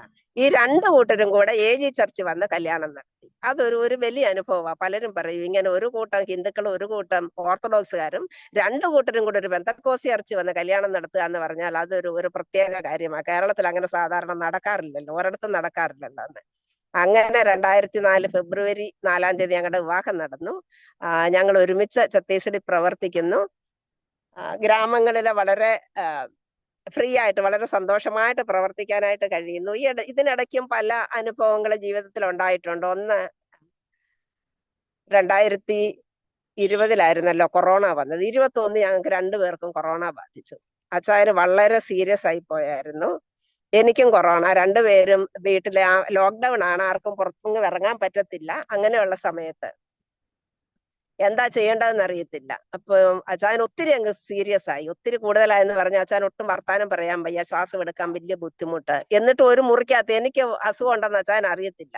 എനിക്ക് നല്ല പനിയുണ്ട്. അപ്പൊ എനിക്കറിയാം എനിക്കും ഇത് ബാധിച്ചിട്ടുണ്ടെന്ന്. അച്ചായൻ തന്നെ ഒരു മുറിക്കകത്ത് കയറി അവിടെ ഒരു ഇൻഡക്ഷൻ കുക്കറും വെച്ച് അവിടെ വെച്ച് വെള്ളം തിളപ്പിച്ച് കുടിക്കും. എന്നോട് പറയും നീ എന്തെങ്കിലും ഉണ്ടാക്കി വാതുക്കെ തന്നാ മതി എന്ന്. അങ്ങനെയൊക്കെ ഞാൻ ചെയ്യുക. എനിക്കും കൂടെ ഭയങ്കര പനിയായി. എന്നിട്ട് പനി നോക്കുമ്പോ 104 ഡിഗ്രി കുറയാത്ത പനിയുണ്ട് അച്ചായൻ. എനിക്കും അതുപോലെ 103 കുറയാതെ പനി എനിക്കുമുണ്ട്. അപ്പൊ എല്ലാരും പാസ്റ്റർമാരും ദേവദാസന്മാരൊക്കെ അവിടുന്ന് ഇവിടുന്നും വിളിക്കും, എന്ത് ചെയ്യണ്ടെന്ന് അറിയത്തില്ല. ദംദരിയിലുള്ള ഒരു ജെയിംസ് റാം പാസ്റ്ററിന്റെ ഭാര്യ സോനമാമ ഏതോ ഒരു ലാബുകാരെ വിളിച്ചിട്ട് പറഞ്ഞു എങ്ങനെയെങ്കിലും പോയി അച്ചായന്റെ ടെസ്റ്റ് ചെയ്യണം, എന്താ അവസ്ഥയെന്ന് അറിയണം. അപ്പൊ എങ്ങനെ ഒരു ലാബുകാരൻ, ആരോ ഇത് ദേവദാസന്മാർ പറഞ്ഞു വിട്ടത്, അവരാ പറഞ്ഞു വിട്ടത്, ദമ്പതിക്കാരാ പറഞ്ഞു വിട്ടത്. വന്ന് ടെസ്റ്റ് ചെയ്തപ്പം പറഞ്ഞു ഇത് ഉടനെ CT സ്കാൻ ചെയ്തെങ്കിലേ അറിയത്തുള്ളൂ, ഒരുപാട് ഇൻഫെക്ഷനാ, ലങ്സിന്റെ അവസ്ഥ അറിഞ്ഞെങ്കിലേ ബാക്കി ചികിത്സിക്കാൻ പറ്റുള്ളൂ. അപ്പൊ ഈ ഫോണിൽ വിളിക്കാനല്ലാതെ ആർക്കും വരാനും പോകാനും ഒന്നും പറ്റുന്നില്ല. എല്ലാരും വിളിച്ച് ഓരോന്ന് പറയും. അപ്പൊ പലരും വിളിച്ച് അന്വേഷിച്ചപ്പം റായ്പൂര് എയിംസിലും മെഡിക്കൽ കോളേജിലും എങ്ങും സ്ഥലമില്ല. മെഡിക്കൽ കോളേജുകാർ പറഞ്ഞു സ്ട്രെച്ചറെ കിടത്തി ചികിത്സിക്കാം, ചിലപ്പം വരാന്തയിലായിരിക്കും അല്ലെങ്കിൽ മുറ്റത്തായിരിക്കും, അങ്ങനെ ഉണ്ടെങ്കിൽ പോരാൻ. അപ്പൊ ചിലർ വിളിച്ച് പറഞ്ഞു അങ്ങനെ പോകരുത്, കാരണം അതിലും സീരിയസ് ആയിട്ടുള്ളവരെ അവിടെ അകത്തുള്ളവരുണ്ടല്ലോ, അവരെ നോക്കണം എന്നൊക്കെ പറഞ്ഞാലും ഇവർക്കും മനുഷ്യരല്ലേ, അവർക്കും പേടി, അനേകരും മരിച്ചുകൊണ്ടിരിക്കുക. ആ സമയത്ത് എന്താ ചെയ്യേണ്ടത്? എന്തായാലും അന്ന് ദൈവം പ്രവർത്തിച്ച ഒരു വലിയ അത്ഭുതം. റായ്പൂരിലുള്ള ഒരു ഹോസ്പിറ്റല്, അതൊരു വിശ്വാസിയായിട്ടുള്ള ഒരു ഡോക്ടർ നടത്തുന്നത്. ആ ഡോക്ടർ ഹോമിയോയോ ആയുർവേദോ എന്തോ ഉള്ളത്. പക്ഷെ ഈ ഹോസ്പിറ്റൽ അദ്ദേഹത്തിന്റെ വകയാ, ബിൽഡിംഗ് അല്ല, ഹോസ്പിറ്റൽ നടത്തുന്ന അദ്ദേഹമാണ്. മറ്റ് അലോപ്പതി ഡോക്ടർമാർ അവിടെ വരും. അങ്ങനെയുള്ള ആ ഹോസ്പിറ്റൽ ആ സമയത്ത് അത് ഒരു കോവിഡ് ഹോസ്പിറ്റലായിട്ട് മാറ്റി. അപ്പൊ ഈ കോവിഡ് ഹോസ്പിറ്റലായിട്ട് മാറ്റിയപ്പോ അവിടെ ഓക്സിജനും സൗകര്യവും ഒക്കെ ഉണ്ട്. അപ്പൊ റായ്പൂരിലെ പാസ്റ്റർ PS സാമുവൽ മരിച്ചു പോയല്ലോ, അദ്ദേഹത്തിന്റെ റിലേറ്റീവ് ആയിട്ടുള്ള ആളാ പാസ്റ്റർ തോമസ് മാമൻ. അദ്ദേഹം അച്ചായനെ വിളിച്ചു പറഞ്ഞു എങ്ങനെയെങ്കിലും ഈ ആശുപത്രിയിൽ എത്തണം, ഒരു ബെഡ് പാസ്റ്ററിന് വേണ്ടി ഞാൻ പറഞ്ഞു വെച്ചിരിക്കുക, അതുകൊണ്ട് അവിടെ എങ്ങനെയെങ്കിലും എത്തണം. ഞാൻ എന്ത് ചെയ്യാനാ, ഒരു ഓമ്നി വണ്ടി ഞങ്ങൾക്കുണ്ട്, അത് ഒരു ദേവദാസം മേടിച്ചു തന്നതാ കുറെ വർഷങ്ങൾക്ക് മുമ്പ്. വളരെ ശുശ്രൂഷയ്ക്ക് വളരെ ഉപയോഗപ്പെട്ട ഒരു വാഹനമാണ്. വണ്ടി കണ്ട അച്ചായനെ ഓടിക്കുന്നത്, അത് ഓടിക്കാൻ ആളില്ല. അത് വാങ്ങിച്ചു തന്ന പാസ്റ്റർ കവർദേ എന്ന് പറയുന്ന സ്ഥലത്ത് ജോസ് തോമസ് എന്ന് പറയുന്ന ആ ദേവദാസം വാങ്ങിച്ചു തന്ന വണ്ടിയാ. ഇവരെല്ലാരും വിളിക്കും, പക്ഷെ ഹോസ്പിറ്റലിൽ കൊണ്ടുപോകാൻ ആരുമില്ല. അവസാനം ഒരു പാസ്റ്റർ എന്നോട് വിളിച്ചു പറഞ്ഞു 112 വിളിക്കുക, 112 വിളിച്ചാൽ പോലീസിന്റെ നമ്പർ, അവരെന്തെങ്കിലും ചെയ്യും. അപ്പൊ ഞാൻ 112 വിളിച്ചു. എനിക്ക് സംസാരിക്കാൻ ഒത്തിരി ബുദ്ധിമുട്ടായി, ഉള്ള ശക്തി എടുത്തിട്ട് വേണം അല്പം സംസാരിക്കാൻ. അവര് ചോദിച്ചു നിങ്ങൾക്ക് ഏത് ഹോസ്പിറ്റലിലാ ബെഡ് കിട്ടിയിരിക്കുന്നേ, അങ്ങോട്ട് കൊണ്ടുപോകാം. ഞാൻ പറഞ്ഞു ബെഡൊന്നും കിട്ടാൻ ഞങ്ങളെങ്ങും പോയിട്ടില്ല, ഇങ്ങനെ ഞങ്ങൾ 2 പ്രായമുള്ള മനുഷ്യർ മാത്രമേ ഉള്ളൂ ഇവിടെ. പറഞ്ഞു ഞങ്ങൾ എന്തു ചെയ്യാനാ, എവിടെയെങ്കിലും ഹോസ്പിറ്റലിൽ അഡ്മിഷൻ ആയിട്ടുണ്ടെങ്കിൽ അങ്ങോട്ട് കൊണ്ടുപോകാം, എങ്കിലേ ഞങ്ങൾ ആംബുലൻസ് വിടാൻ പറ്റത്തുള്ളൂ, അല്ലെ നിങ്ങളെ ഞങ്ങൾ എങ്ങോട്ടാ കൊണ്ടുപോകുന്നത്, അത് ഞങ്ങൾക്ക് പറ്റത്തില്ല. അന്നേരം പറഞ്ഞു ഇങ്ങനെ ഒരു ഹോസ്പിറ്റൽ, അത് പറഞ്ഞു ഞങ്ങൾ അങ്ങനെ ചെയ്യത്തില്ല, അങ്ങനെ ഒരു ഹോസ്പിറ്റലിലേക്ക് പോകാൻ പറ്റത്തില്ല, പിന്നെ CT സ്കാൻ ചെയ്യാൻ പോണം, അതൊന്നും അവർ കൊണ്ടുപോകത്തില്ല. അപ്പൊ അവര് പറഞ്ഞു കൊണ്ടുപോകത്തില്ലെന്ന് പറഞ്ഞാൽ അവർക്ക് വണ്ടിയില്ല നേരം. ഹോസ്പിറ്റലിലേക്ക് അഡ്മിഷൻ ആയിട്ടുണ്ടെങ്കിൽ ഹോസ്പിറ്റലുകാർ വണ്ടി വിടാൻ പറയാം, അതില്ലേ വേറൊരു വണ്ടി വിടാൻ അവർക്കും പറ്റത്തില്ല. എവിടുന്ന ഒരു പ്രൈവറ്റ് ഹോസ്പിറ്റലിൽ പോകാൻ ഒരു പ്രൈവറ്റ് വണ്ടി വിടുന്നത്? ഇത് അവര് പറയുന്നത്. അങ്ങനെ കുറെ ആളുകളെ വിളിക്കാൻ പറഞ്ഞ് ഞാൻ വിളിച്ചു മടുത്തു. ഓരോരുത്തരെ വിളിക്കുമ്പോൾ അവര് പറയും ഞങ്ങൾക്ക് നിവർത്തിയില്ല.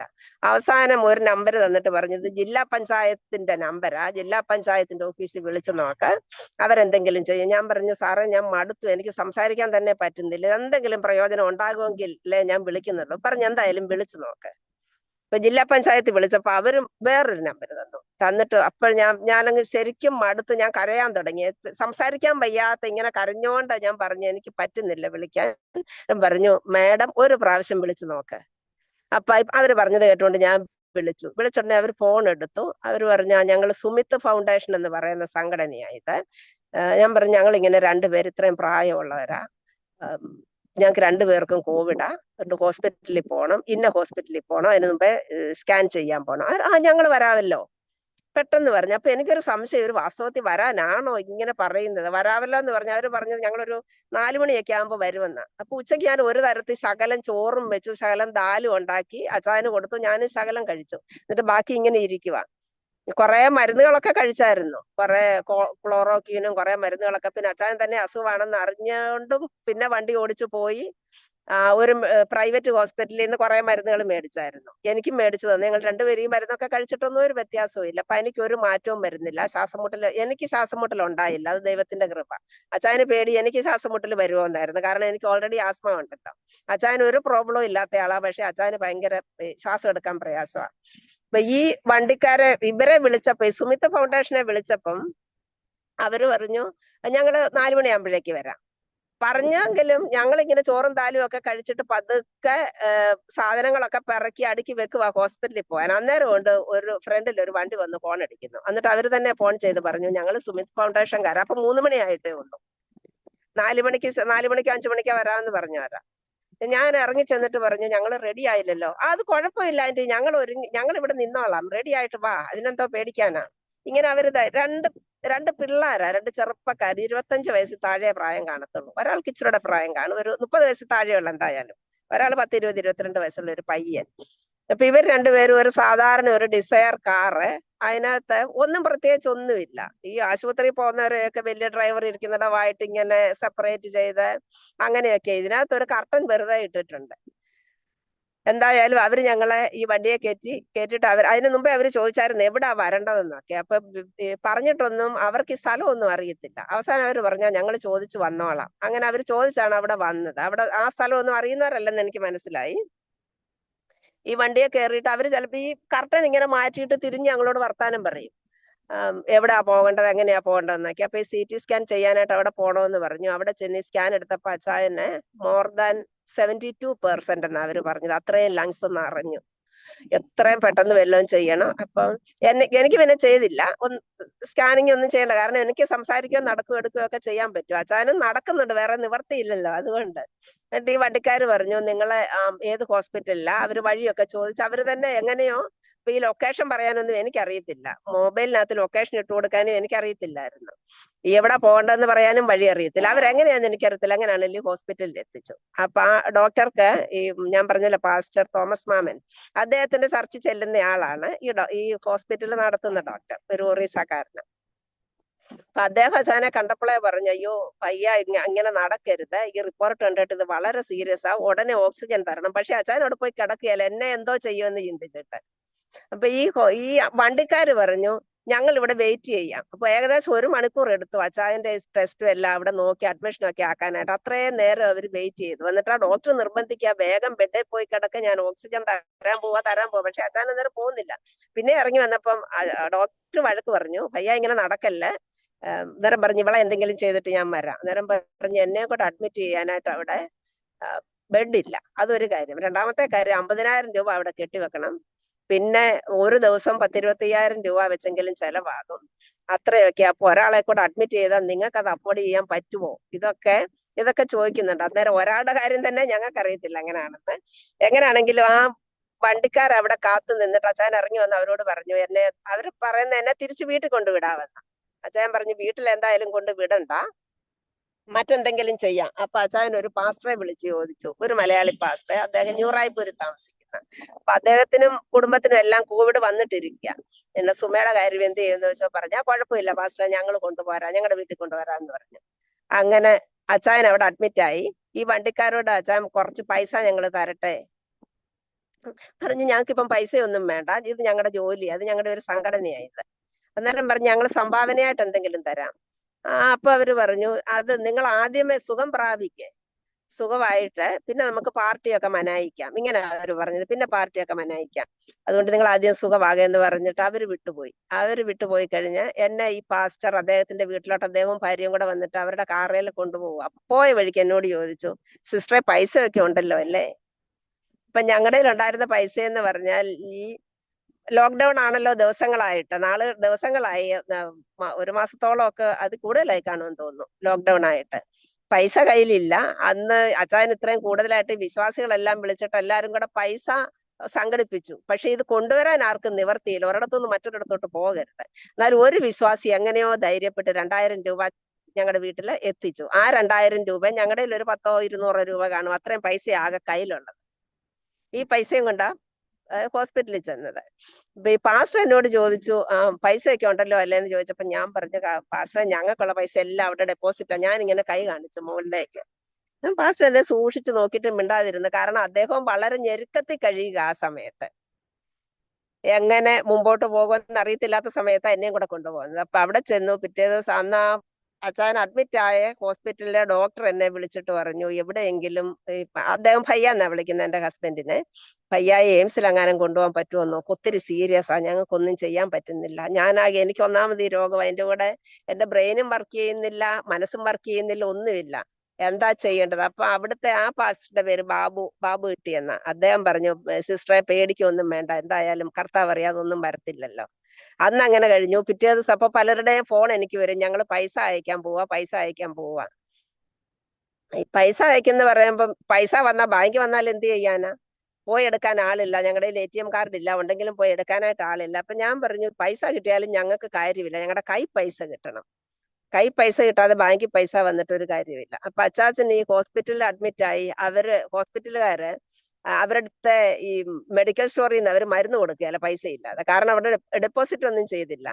അപ്പൊ അച്ചായൻ തോമസ് മാമൻ പാസ്റ്ററെ വിളിച്ചു പറഞ്ഞപ്പോ അദ്ദേഹം ഉടനെ വന്ന് അവിടെ കുറെ പൈസ അടച്ചു. അവിടെ ക്യാൻറ്റീനിലൊക്കെ പറഞ്ഞിട്ട് പോയി, വേണ്ട ഭക്ഷണം എല്ലാം കൊടുക്കണം, എന്നാലും ശകലം ചോറും ദാലും ഒക്കെ മാത്രമേ കിട്ടത്തുള്ളൂ, വേറൊന്നും ഇല്ല അവിടെ കൊടുക്കാൻ, ഒന്നും കിട്ടുന്നില്ല, ഒന്നും മേടിക്കാൻ കിട്ടുന്നില്ല. അങ്ങനെ അച്ചായന്റെ അവസ്ഥ. അപ്പൊ ഞാൻ ഈ പാസ്റ്ററുടെ വീട്ടിൽ, അവിടെ അവര് റേഷനരി ഇങ്ങനെ നുള്ളിപ്പിറക്കിയിട്ട് അതിട്ട് ചോറ് വെച്ചാണ് എനിക്ക്, പക്ഷെ നല്ല അരിയിട്ട് ചോറ് വെച്ച് തരും. അവരിങ്ങനെ അരി നുള്ളിപ്പിറക്കിയിട്ട് ആ അരിയിട്ട് ചോറ് വെച്ചാൽ അവര് കഴിക്കുന്നത്. കുറച്ചരിയുള്ളത്. ഞാൻ പിന്നെ ചോദിച്ചു, അതെന്താ നിങ്ങൾ ഇങ്ങനെ വേറെ അരി? അവർ പറഞ്ഞു, അത് കുഴപ്പമില്ല, കുറച്ചരി നേരത്തെ ഉണ്ടായിരുന്നു, സിസ്റ്ററിന് വയ്യല്ലോ, അത് കഴിക്കുക. അങ്ങനെ അവരുടെ എന്താ പറയുന്നത്, അവരുടെ കരുതലും അവരുടെ ശുശ്രൂഷയും കൊണ്ട് എനിക്കും പിന്നെ അങ്ങ് പനി കുറയാത്തപ്പോ എനിക്കും പോയി ടെസ്റ്റ് ചെയ്തപ്പോ ഏകദേശം 70% എനിക്കും ഉണ്ടായിരുന്നു ന്യൂമോണിയ. അച്ചായൻ അവിടെ ഈ ആശുപത്രിയിൽ നിന്ന് അവിടെ അടയ്ക്കാൻ പൈസയില്ല, ഈ ഞാൻ താമസിക്കുന്ന പാസ്റ്ററുടെ വീട്ടിൽ പൈസ ഇല്ല, എന്റെ കയ്യിലും പൈസ ഇല്ല. അന്നേരം എല്ലാരും ഈ പൈസ അയക്കുന്നെന്ന് പറഞ്ഞു. അപ്പൊ ഒരാള് പറഞ്ഞു, ഈ പൈസ പലരും അയക്കാൻ കാരണം റോബിൻ സേവ്യർ എന്ന് പറയുന്ന ആ ദൈവദാസൻ, അദ്ദേഹമാ ഞങ്ങളുടെ ഒരു ഫോട്ടോ ഫേസ്ബുക്കിലിട്ട് അങ്ങനെയാ പലരും ഞങ്ങളെ കുറിച്ച് അറിഞ്ഞത്, ഇങ്ങനെ രോഗമാണെന്നുള്ള കാര്യം അറിഞ്ഞത് ഫേസ്ബുക്കിൽ നിന്ന് ഈ പാസ്റ്റർ റോബിൻ സേവ്യർ ഇട്ട ഈ വിവരം അറിഞ്ഞാണ്. അങ്ങനെ അനേകർ വിളിക്കുന്നുണ്ട്, പൈസ അയക്കാന്ന് പറയുന്നുണ്ട്. അതിൽ ഒരാൾ പറഞ്ഞു, ഒരു കാര്യം ചെയ്യും, ഒരു പാസ്റ്ററുടെ വീട്ടിലല്ലേ സിസ്റ്റർ നിൽക്കുന്നത്, ആ പാസ്റ്ററുടെ അക്കൗണ്ട് നമ്പർ മേടിച്ചതാ, ആ അക്കൗണ്ട് നമ്പറിൽ ഞങ്ങള് പൈസ അയക്കാം, അപ്പോഴാ എന്റെ ബുദ്ധി പ്രവർത്തിക്കുന്നത്. അങ്ങനെ ചെയ്യാം. അപ്പം പാസ്റ്ററോട് ചോദിച്ചപ്പം പാസ്റ്റർ അക്കൗണ്ട് നമ്പർ തന്നു. 2 ദിവസം കൊണ്ട് ഏകദേശം 1.5 ലക്ഷം രൂപ, ഞങ്ങൾക്ക് ആശുപത്രിയിൽ 1 ലക്ഷത്തിലധികം ചെലവായി, ഏകദേശം 1.5 ലക്ഷത്തോളം രൂപ ആ പാസ്റ്ററുടെ അക്കൗണ്ട് നമ്പറിൽ വന്നു. അങ്ങനെ ഹോസ്പിറ്റലിലെ കാര്യങ്ങളെല്ലാം നടന്നു. എനിക്കും വേണ്ട ചികിത്സയെല്ലാം ചെയ്തു. അച്ചായനെ ഡിസ്ചാർജ് ചെയ്തിട്ട് പിന്നെ ആ പാസ്റ്ററുടെ വീട്ടിലാ വന്നത്. അവിടെ കുറെ ദിവസം അവർ ഞങ്ങളെ ശുശ്രൂഷിച്ചു. അത്യാവശ്യത്തിന് അവർക്കും വേണ്ട പൈസ കൊടുക്കാൻ എല്ലാം അതിൽ നിന്ന് ലഭിച്ചു. ഈ സുമിത്ത് ഫൗണ്ടേഷൻകാരുടെ കാര്യം പറഞ്ഞല്ലോ, അവർക്ക് പല മെസ്സേജ് അയച്ചു. ഞങ്ങൾ രണ്ടുപേരും പല പ്രാവശ്യം കോൾ ചെയ്തു അവരോട് ഒരു നന്ദി വാക്ക് പറയാൻ വേണ്ടി. ഈ 2 ചെറുപ്പക്കാർ ഞങ്ങളെ ഇങ്ങനെ ഹോസ്പിറ്റലിൽ കൊണ്ടുപോയത് അവരോട് ഒരു നന്ദി പറയാൻ വേണ്ടി വിളിച്ചിട്ട് ആ ഫോൺ എടുത്തിട്ടില്ല, ആ നമ്പർ മെസ്സേജ് അയച്ചിട്ട് അതും നോക്കിയിട്ടില്ല. കുറെ നാൾ കഴിഞ്ഞ് എന്റെ മൊബൈലിൽ നിന്ന് ആ നമ്പരും പോയി. ഞാൻ പലർക്കും അവരുടെ നമ്പർ കൊടുത്തിരുന്നു. ഇതിങ്ങനെ സുമിത്ത് ഫൗണ്ടേഷൻകാരെ വിളിച്ചാൽ അവർ ഹോസ്പിറ്റലിൽ പോകേണ്ടവരെ കൊണ്ടുപോകുമെന്ന് പറഞ്ഞ് പലർക്കും നമ്പർ കൊടുത്തു. ആരും വിളിച്ചിട്ട് ആ നമ്പർ കിട്ടിയിട്ടില്ല.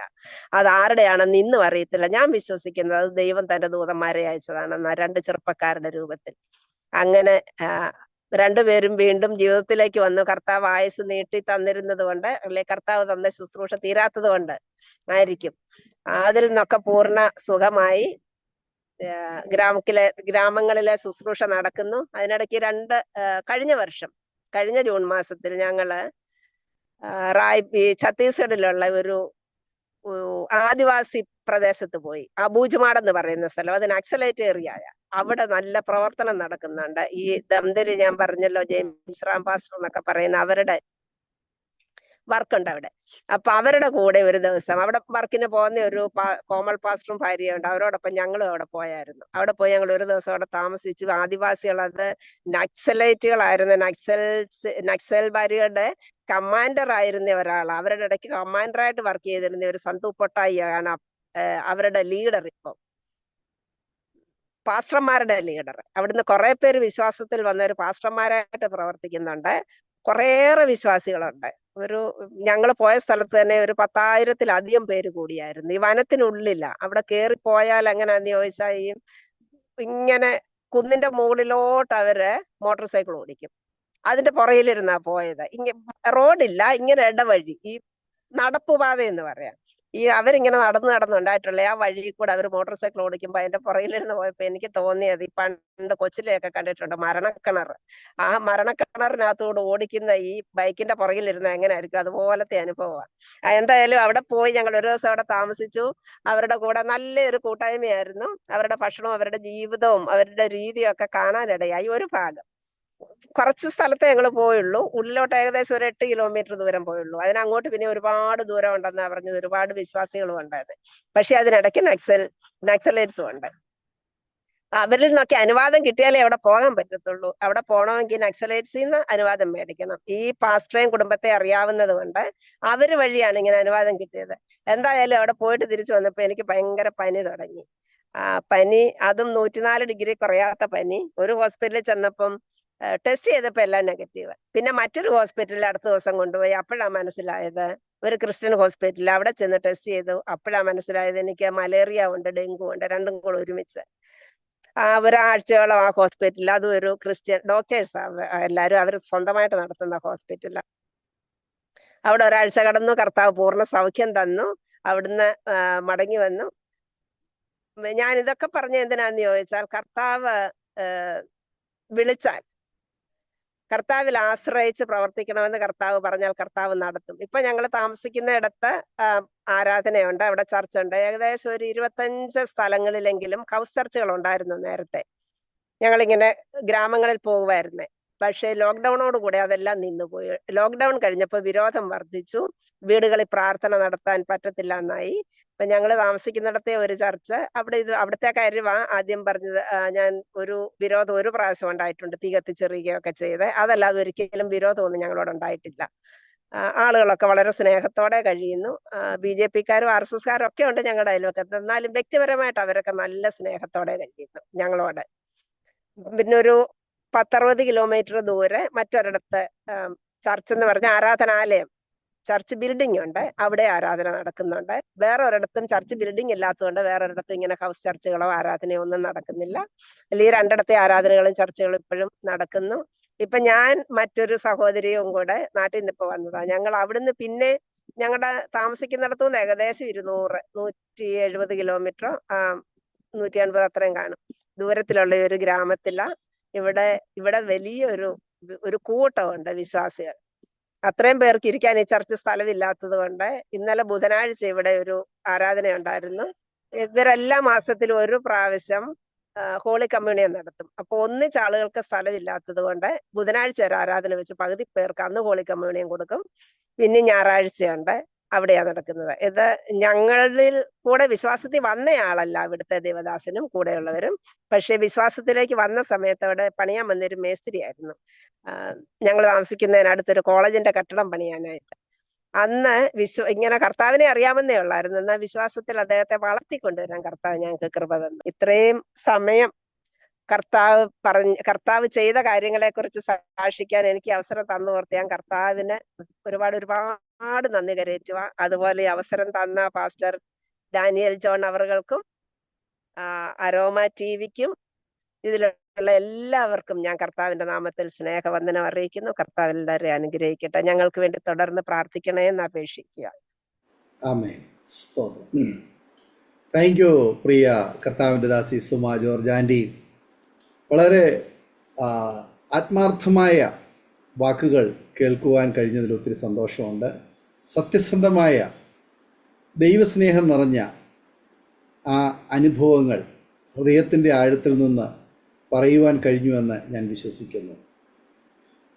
ഒരു കുടുംബത്തിൽ 8ാമത്തെ മകളായി ജനിച്ചു വളർത്തപ്പെട്ട ആ ജീവിത സാഹചര്യവും ബാല്യവും അന്നുണ്ടായ പരിമിതികളും ഒന്നും അധികം വിശദമായിട്ട് പറഞ്ഞില്ലെങ്കിൽ പോലും കർത്താവ് വിളിച്ചിറക്കി കർത്താവ് നടത്തിയ ആ സാഹചര്യങ്ങളും ദൈവം കൂടെ ഇരുന്ന് കരുതിയ കരുതലുകളെയും കുറിച്ച് വളരെ ആത്മാർത്ഥമായി പങ്കുവയ്ക്കുവാൻ തക്കവണ്ണം ഇടയായി തീർന്നു. ആ ബൈബിൾ സ്കൂളിലേക്കുള്ള പഠനത്തിന് പോയ ആ സാഹചര്യങ്ങളൊക്കെ വിവരിച്ചപ്പോൾ ഞാൻ ഓർത്തു പോകുകയായിരുന്നു, ആ സ്ഥാപനത്തിൽ അങ്ങനൊരു വ്യക്തിയെ ആവശ്യമില്ലായിരുന്നു. പക്ഷേ ദൈവം ആ സ്ഥാപനത്തിലേക്ക് അവിടെ കൊണ്ടുപോയി അധികാരികളുടെ ഹൃദയത്തിൽ ദൈവാത്മാവ് പ്രേരിപ്പിച്ച് അവിടെ പഠിക്കുവാനും ദൈവത്തിൻ്റെ വചനം പഠിച്ച് അനേക വിദ്യാർത്ഥികളെ ദൈവവചനം പഠിപ്പിക്കുവാൻ കർത്താവിൻ്റെ വേലയിലേക്ക് ഒരുക്കിയെടുക്കുവാൻ തക്കവണ്ണം പര്യാപ്തമായ നിലയിൽ കർത്താവ് രൂപപ്പെടുത്തിയെടുക്കുവാൻ കർത്താവിൻ്റെ ദാസിയോട് ദൈവത്തിന് കൃപ തോന്നി എന്നുള്ളത് വലിയൊരു കാര്യമാണ്. എവിടെ നിന്ന് എവിടേക്ക് അങ്ങനെ ദൈവത്തിൻ്റെ മഹത്തമായ ശുശ്രൂഷയ്ക്ക് വേണ്ടി കർത്താവിൻ്റെ ദാസിയെ ദൈവം തിരഞ്ഞെടുത്ത ആ സംഭവ ബഹുലമായ കഥകൾ നാം കേൾക്കുവാൻ തക്കവണ്ണം ഇടയായി തീർന്നു. വാസ്തവത്തിൽ ദൈവം സ്നേഹിക്കുന്ന ഒരു വ്യക്തിയെ ദൈവം ഏത് മേഖലയിൽ എങ്ങനെ ഉപയോഗിക്കണം എന്നുള്ളത് നമുക്കൊരു പക്ഷെങ്കിൽ പലപ്പോഴും മനസ്സിലാക്കാൻ കഴിയില്ല. ദൈവം നടത്തുന്ന ആ വഴികളിലൂടെ നാം നടക്കുമ്പോൾ മാത്രമേ അത് മനസ്സിലാക്കുവാൻ കഴിയുകയുള്ളൂ. പ്രിയ കർത്താവിൻ്റെ ദാസി തൻ്റെ ജീവിതത്തിലുടനീളം അനുഭവിച്ചറിഞ്ഞ ആ ദൈവസ്നേഹത്തെക്കുറിച്ച് താൻ പങ്കുവയ്ക്കുകയുണ്ടായല്ലോ. ഇന്ന് ഛത്തീസ്ഗഡിൽ റായ്പൂരിനടുത്ത് ഒരു വില്ലേജിൽ കർത്താവിൻ്റെ വേലയുള്ള ബന്ധത്തിൽ പ്രവർത്തിച്ചു. സ്തോത്രം. ഈ സാക്ഷ്യം പങ്കുവയ്ക്കുവാൻ തക്കവണ്ണം ഞാൻ പറയുമ്പോൾ കർത്താവിൻ്റെ ദാസി ഇപ്പോൾ ആയിരിക്കുന്നത് അവർ താമസിക്കുന്ന വീട്ടിലൊന്നും അല്ല, ഒരു വില്ലേജിലാണ്. വില്ലേജിൽ അവിടെ താമസിക്കുന്ന ഒരു വീട്ടിലെ ടെറസിൻ്റെ മുകളിൽ കയറി അവിടെ തറയിൽ ഇരുന്ന് ഇത്രയും സമയം വളരെ ക്ഷമയോടെ ഈ സാക്ഷ്യം പറയുകയുണ്ടായി. ഞാൻ ഓർക്കുകയായിരുന്നു, ആരോഗ്യ പ്രശ്നങ്ങളുണ്ട്, പല ബുദ്ധിമുട്ടുകളുണ്ട്, പരിമിതികളുണ്ട്. പലപ്പോഴും നല്ല നെറ്റ്വർക്ക് ഉള്ളവർക്ക് പോലും ഇത്ര ഭംഗിയായിട്ട് ഈ കാര്യങ്ങൾ ചെയ്യുവാൻ കഴിയാതെ പോയിട്ടുള്ള സാഹചര്യങ്ങൾ എനിക്കറിയാം. എന്നാൽ കേവലം പരിമിതികളുടെ നടുവിൽ ഒത്തിരി ബുദ്ധിമുട്ടുകളുണ്ടായിട്ടും ആരോഗ്യ പ്രശ്നങ്ങളുണ്ടായിട്ടും സന്തോഷത്തോടെ അരോമ ടി വിയിലെ പ്രേക്ഷകരോടൊപ്പം തൻ്റെ ജീവിതാനുഭവങ്ങൾ പങ്കുവയ്ക്കുവാൻ കർത്താവിൻ്റെ ദാസി വളരെ സന്തോഷത്തോടെ സമയം വേർതിരിക്കുകയും അതിനുവേണ്ടി ദൈവസന്നിധിയിൽ ഇരിക്കുകയും ചെയ്യുവാനിടയായി തീർന്നു. കർത്താവ് ധാരാളമായി അനുഗ്രഹിക്കട്ടെ. കർത്താവിൻ്റെ വേലയിൽ അനേക പ്രിയപ്പെട്ടവരെ ഇനിയും നേടുവാൻ, വർദ്ധിച്ചു വരുവാൻ, നല്ല സാക്ഷ്യം വഹിക്കുവാൻ കർത്താവ് ഉപയോഗിക്കട്ടെ എന്ന് ഞങ്ങളും ആശംസിക്കുന്നു, പ്രാർത്ഥിക്കുന്നു. അരോമ ടി വിയിലെ പ്രേക്ഷകർക്ക് തീർച്ചയായിട്ടും ഈ ജീവിതാനുഭവം സാക്ഷ്യം ഒരു അനുഗ്രഹമായി തീരും എന്ന് തന്നെയാണ് എൻ്റെ വിശ്വാസം. ആകയാൽ നമുക്ക് അവർക്ക് ശ്രദ്ധയോടെ പ്രാർത്ഥനയോടെ ആയിരിക്കുമ്പോൾ പ്രേക്ഷകർക്ക് വേണ്ടിയിട്ട് കർത്താവിൻ്റെ ദാസി ഒരു നിമിഷം നമ്മെ പ്രാർത്ഥിക്കാം. കാരുണ്യവാനായ ഞങ്ങളുടെ സ്വർഗീയ പിതാവേ, അപ്പാ, ഞങ്ങൾ അങ്ങയെ സ്തുതിക്കുന്നു, അങ്ങയെ വാഴ്ത്തുന്നു. അവിടുന്ന് ഞങ്ങൾക്ക് തന്ന ഈ നല്ല അവസരത്തിനായിട്ട് നന്ദിയോടെ സ്തോത്രം. കർത്താവെ, അരോമ ടിവിക്കായിട്ട് ഞങ്ങൾ അങ്ങയെ സ്തുതിക്കുന്നു. നിന്റെ ദാസനിൽ കൂടെ കർത്താവെ അവിടുന്ന് ആരംഭിച്ച ഈ ശുശ്രൂഷ ഇത് അനേകർക്ക് അനുഗ്രഹമായിട്ട്, അനേകർക്ക് കർത്താവ് നൽകി കൊടുത്ത അനുഗ്രഹങ്ങളെ സാക്ഷിക്കുന്നതിനുള്ള ഒരു വേദിയായിട്ട് കർത്താവ് ഉപയോഗിക്കുന്നതുകൊണ്ട് കർത്താവെ ഞങ്ങൾ അങ്ങയെ സ്തുതിക്കുക. ഈ അരോമ ടിവിയിലെ എല്ലാ പ്രേക്ഷകരെയും ഓർത്തങ്ങയെ സ്തുതിക്കുന്നു നാഥ. അവിടുന്ന് തുടർന്നും അനുഗ്രഹിക്കുമാറാകണമെന്ന് പ്രാർത്ഥിക്കുന്നു. കർത്താവെ, എല്ലാ പ്രേക്ഷകർക്കായിട്ടും അങ്ങയെ സ്തോത്രം ചെയ്യുന്നു. കർത്താവെ, ഓരോ വ്യക്തികളുടെയും ആവശ്യങ്ങൾ, കുടുംബത്തിന്റെ ആവശ്യങ്ങൾ കർത്താവെ എല്ലാം അവിടുന്ന് അറിയുന്നത് കൊണ്ട് സ്തോത്രം. ഈ സമയത്ത് ആരെങ്കിലും ഏതെങ്കിലും വിധത്തിൽ ഭാരത്തിലായിരിക്കുന്നുവെങ്കിൽ കർത്താവ് അതും അറിയുന്നത് കൊണ്ട് സ്തോത്രം. കർത്താവിന്റെ സ്നേഹം കർത്താവെ, ഞങ്ങളുടെ സകല ബുദ്ധിയെയും കഴിയുന്ന ദൈവ സമാധാനം ഓരോ മക്കൾക്കും നൽകുമാറാകണമെന്ന് പ്രാർത്ഥിക്കുന്നു. അപ്പച്ച കർത്താവെ, നിന്റെ ദാസിന് വേണ്ടി പ്രാർത്ഥിക്കുന്നു. നിന്റെ ദാസിന് നീ നൽകിയ ഈ ദർശനം കർത്താവെ അത് ഇനിയും അനേകർക്ക് അനുഗ്രഹമായി തീരേണ്ടതിന് അവിടുന്ന് എടുത്ത് ഉപയോഗിക്കുമാറാകണമെന്ന് പ്രാർത്ഥിക്കുന്നു. ശുശ്രൂഷയുടെ എല്ലാ മേഖലകളിലും കർത്താവെ അവിടുന്ന് അനുഗ്രഹിക്കുമാറാകണമെന്ന് പ്രാർത്ഥിക്കുന്നപ്പ. അവിടുത്തെ നാമത്തെ മഹത്വപ്പെടുത്തുവാൻ കർത്താവെ ഞങ്ങൾക്ക് ഒരുമിച്ച് അവിടുന്ന് വീണ്ടും അവസരങ്ങൾ തരുമാറാകണമെന്ന് പ്രാർത്ഥിക്കുന്നു. കർത്താവ്, ഇതിലായിരിക്കുന്ന ഓരോ പ്രിയപ്പെട്ടവരോടും അവിടുന്ന് തന്നെ സംസാരിക്കണമേ. അവിടുത്തെ കരുതുന്ന കരങ്ങളുടെ സ്പർശം ഓരോ നിമിഷവും അനുഭവിക്കാൻ കർത്താവ് എല്ലാവരെയും അവിടുന്ന് സഹായിക്കണമെന്ന് പ്രാർത്ഥിക്കുന്നു. വളരെ പ്രയാസത്തിലൂടെ കടന്നു പോകുന്ന ഇന്നത്തെ ഈ തലമുറയിൽ കർത്താവിന്റെ സാക്ഷികളായിട്ട്, കർത്താവ് തരുന്ന അനുഗ്രഹങ്ങളെ കുറിച്ച് കർത്താവെ സാക്ഷിക്കുന്നവരായിട്ട് അവിടുന്ന് ഓരോരുത്തരെയും സഹായിക്കുമാറാകണമെന്ന് പ്രാർത്ഥിക്കുന്നു. അപ്പച്ച, അനേകരെ കർത്താവിലേക്ക് മടക്കി വരുത്തേണ്ടതിന് കർത്താവ് അരോമ ടിവിയിലുള്ള എല്ലാവരെയും അവിടുന്ന് സഹായിക്കണമെന്ന് പ്രാർത്ഥിക്കുന്നു. ശത്രുവിന്റെ തന്ത്രങ്ങളിൽ കുടുങ്ങിപ്പോയിരിക്കുന്നവരെ കർത്താവെ അവിടുന്ന് വിടുവിക്കുമാറാകണമെന്ന് പ്രാർത്ഥിക്കുന്നു. കർത്താവിനെ അറിയാത്ത അനേക ജനങ്ങൾ കർത്താവെ കോടികൾ ഞങ്ങളുടെ ഭാരതത്തിലുള്ളപ്പോൾ അവർക്ക് വേണ്ടി കർത്താവിന്റെ വചനം പറയുവാൻ, കർത്താവിനെ സാക്ഷിക്കുവാൻ, അവരോട് കർത്താവിനെ കുറിച്ച് പറയുവാൻ കർത്താവെ ഓരോരുത്തരെ സഹായിക്കണമെന്ന് പ്രാർത്ഥിക്കുന്നു. ഒരിക്കൽ കൂടി കർത്താവെ അരോമ ടിവിക്കായിട്ട് സ്തോത്രം ചെയ്യുന്നു. അവിടുത്തെ ദാസൻ പാസ്റ്റർ ഡാനിയൽ ജോണിന് വേണ്ടി അങ്ങേ സ്തുതിക്കുന്നു. തുടർന്നും അവിടുന്ന് അനുഗ്രഹിക്കുകയും അവിടുന്ന് കരങ്ങളിലെടുത്ത് ഉപയോഗിക്കുകയും ചെയ്യണമേ എന്ന് അപേക്ഷിക്കുക. അവിടുത്തെ സാന്നിധ്യം ഞങ്ങളോട് ഓരോരുത്തരോടും കൂടെ ഓരോ നിമിഷവും ഉണ്ടായിരിക്കണമേ. യേശു ക്രിസ്തുവിന്റെ തന്നെ നാമത്തിൽ ഞങ്ങളുടെ പ്രാർത്ഥന കേൾക്കണം പിതാവേ. ആമേൻ. താങ്ക് യു പ്രിയ സുമ ജോർജ് ആൻറ്റി. ഇത്രത്തോളം സമയം അനുഗ്രഹിക്കപ്പെട്ട ജീവിതാനുഭവവും ദൈവം നടത്തിയ അത്ഭുതകരമായ വഴികളെയും കുറിച്ച് ദൈവനാമ മഹത്വത്തിന് വേണ്ടി അരോമ ടിവിയുടെ പ്രേക്ഷകരോടൊപ്പം പങ്കുവയ്ക്കുവാൻ സമയം വേർതിരിച്ചതിന് കർത്താവിൻ്റെ ദാസിയോടും കുടുംബത്തോടുള്ളതായ നന്ദി സ്നേഹം അറിയിക്കുന്നു. ദൈവമായ കർത്താവ് ധാരാളം അനുഗ്രഹിക്കട്ടെ, സൗഖ്യം ആരോഗ്യം ദീർഘായുസ്സും തരട്ടെ, കർത്താവിൻ്റെ നല്ല സാക്ഷ്യം വഹിപ്പാൻ കർത്താവിൻ്റെ അവസരങ്ങളെ ഒരുക്കട്ടെ എന്ന് ആശംസിക്കുന്നു, പ്രാർത്ഥിക്കുന്നു. ഞങ്ങളെ കേട്ടുകൊണ്ടിരിക്കുന്ന മാന്യ ശ്രോതാക്കളെ, നിങ്ങൾക്കും ഈ ജീവിതാനുഭവങ്ങൾ അനുഗ്രഹമായി തീർന്ന് നിങ്ങൾ വിശ്വസിക്കുകയാണ്. തീർച്ചയായിട്ടും നിങ്ങളുടെ പ്രിയപ്പെട്ടവർക്ക് സുഹൃത്തുക്കൾ കൂടി ഷെയർ ചെയ്ത് കൊടുക്കും. അവരും കേട്ട് അനുഗ്രഹിക്കപ്പെട്ട് അതിലൂടെ ദൈവനാമയപ്പെടുക മുഖാന്തരമായി തിരുവല്ലോ. മാത്രമല്ല, നിങ്ങളുടെ വിലയേറിയ അഭിപ്രായങ്ങളും നിർദ്ദേശങ്ങളും കമൻറ്റ് ബോക്സിൽ രേഖപ്പെടുത്തുക. നിങ്ങൾക്കൊരു പ്രാർത്ഥനാ വിഷയമുണ്ടെങ്കിൽ സ്ക്രീനിൽ കാണുന്ന വാട്സപ്പ് നമ്പറിൽ ഞങ്ങളെ വിവരം അറിയിക്കൂ. ഞങ്ങൾ നിങ്ങൾക്ക് വേണ്ടി പ്രാർത്ഥിക്കാം. നിങ്ങൾക്ക് aroma.tv.co.in എന്ന വെബ്സൈറ്റ് സന്ദർശിക്കാം. അതുപോലെ തന്നെ ഞങ്ങളുടെ പ്രാർത്ഥനാ ലൈനിൽ നിങ്ങൾക്ക് ജോയിൻ ചെയ്യാം. എല്ലാ തിങ്കളാഴ്ചയും രാത്രി 9 മണി മുതൽ പ്രാർത്ഥന നടക്കുന്നു. അതിനായി ഞങ്ങളുടെ മീറ്റിങ്ങിൻ്റെ ലിങ്കിന് വേണ്ടി ഞങ്ങളെ ബന്ധപ്പെടൂ. ഞങ്ങൾ നിങ്ങൾക്ക് വേണ്ടി പ്രാർത്ഥിക്കുന്നു. അടുത്ത അനുഗ്രഹിക്കപ്പെട്ട ഒരു ജീവിതാനുഭവവും സാക്ഷ്യവുമായി വീണ്ടും കൂടി കാണുമ്പോഴേയും എല്ലാ പ്രിയപ്പെട്ടവർക്കും goodbye. God bless you all. ആമേൻ. ഓർമ്മയുടെ മനോരഥത്തിൽ മായാത്ത ഓർമ്മയ്ക്കായി അരോമ മാട്രിമോണിയിൽ നിന്നും ജീവിത പങ്കാളിയെ കണ്ടെത്തൂ. നിങ്ങൾ ഒരു ക്രിസ്തീയ ജീവിത പങ്കാളിയെ അന്വേഷിക്കുകയാണോ? അതോ മക്കൾക്ക് അനുയോജ്യമായ ഒരു തക്ക തുണയ്ക്ക് വേണ്ടി പ്രാർത്ഥിക്കുന്ന വ്യക്തിയാണോ? എങ്കിൽ അരോമ മാട്രിമോണി നിങ്ങൾക്ക് വേണ്ടിയാണ്.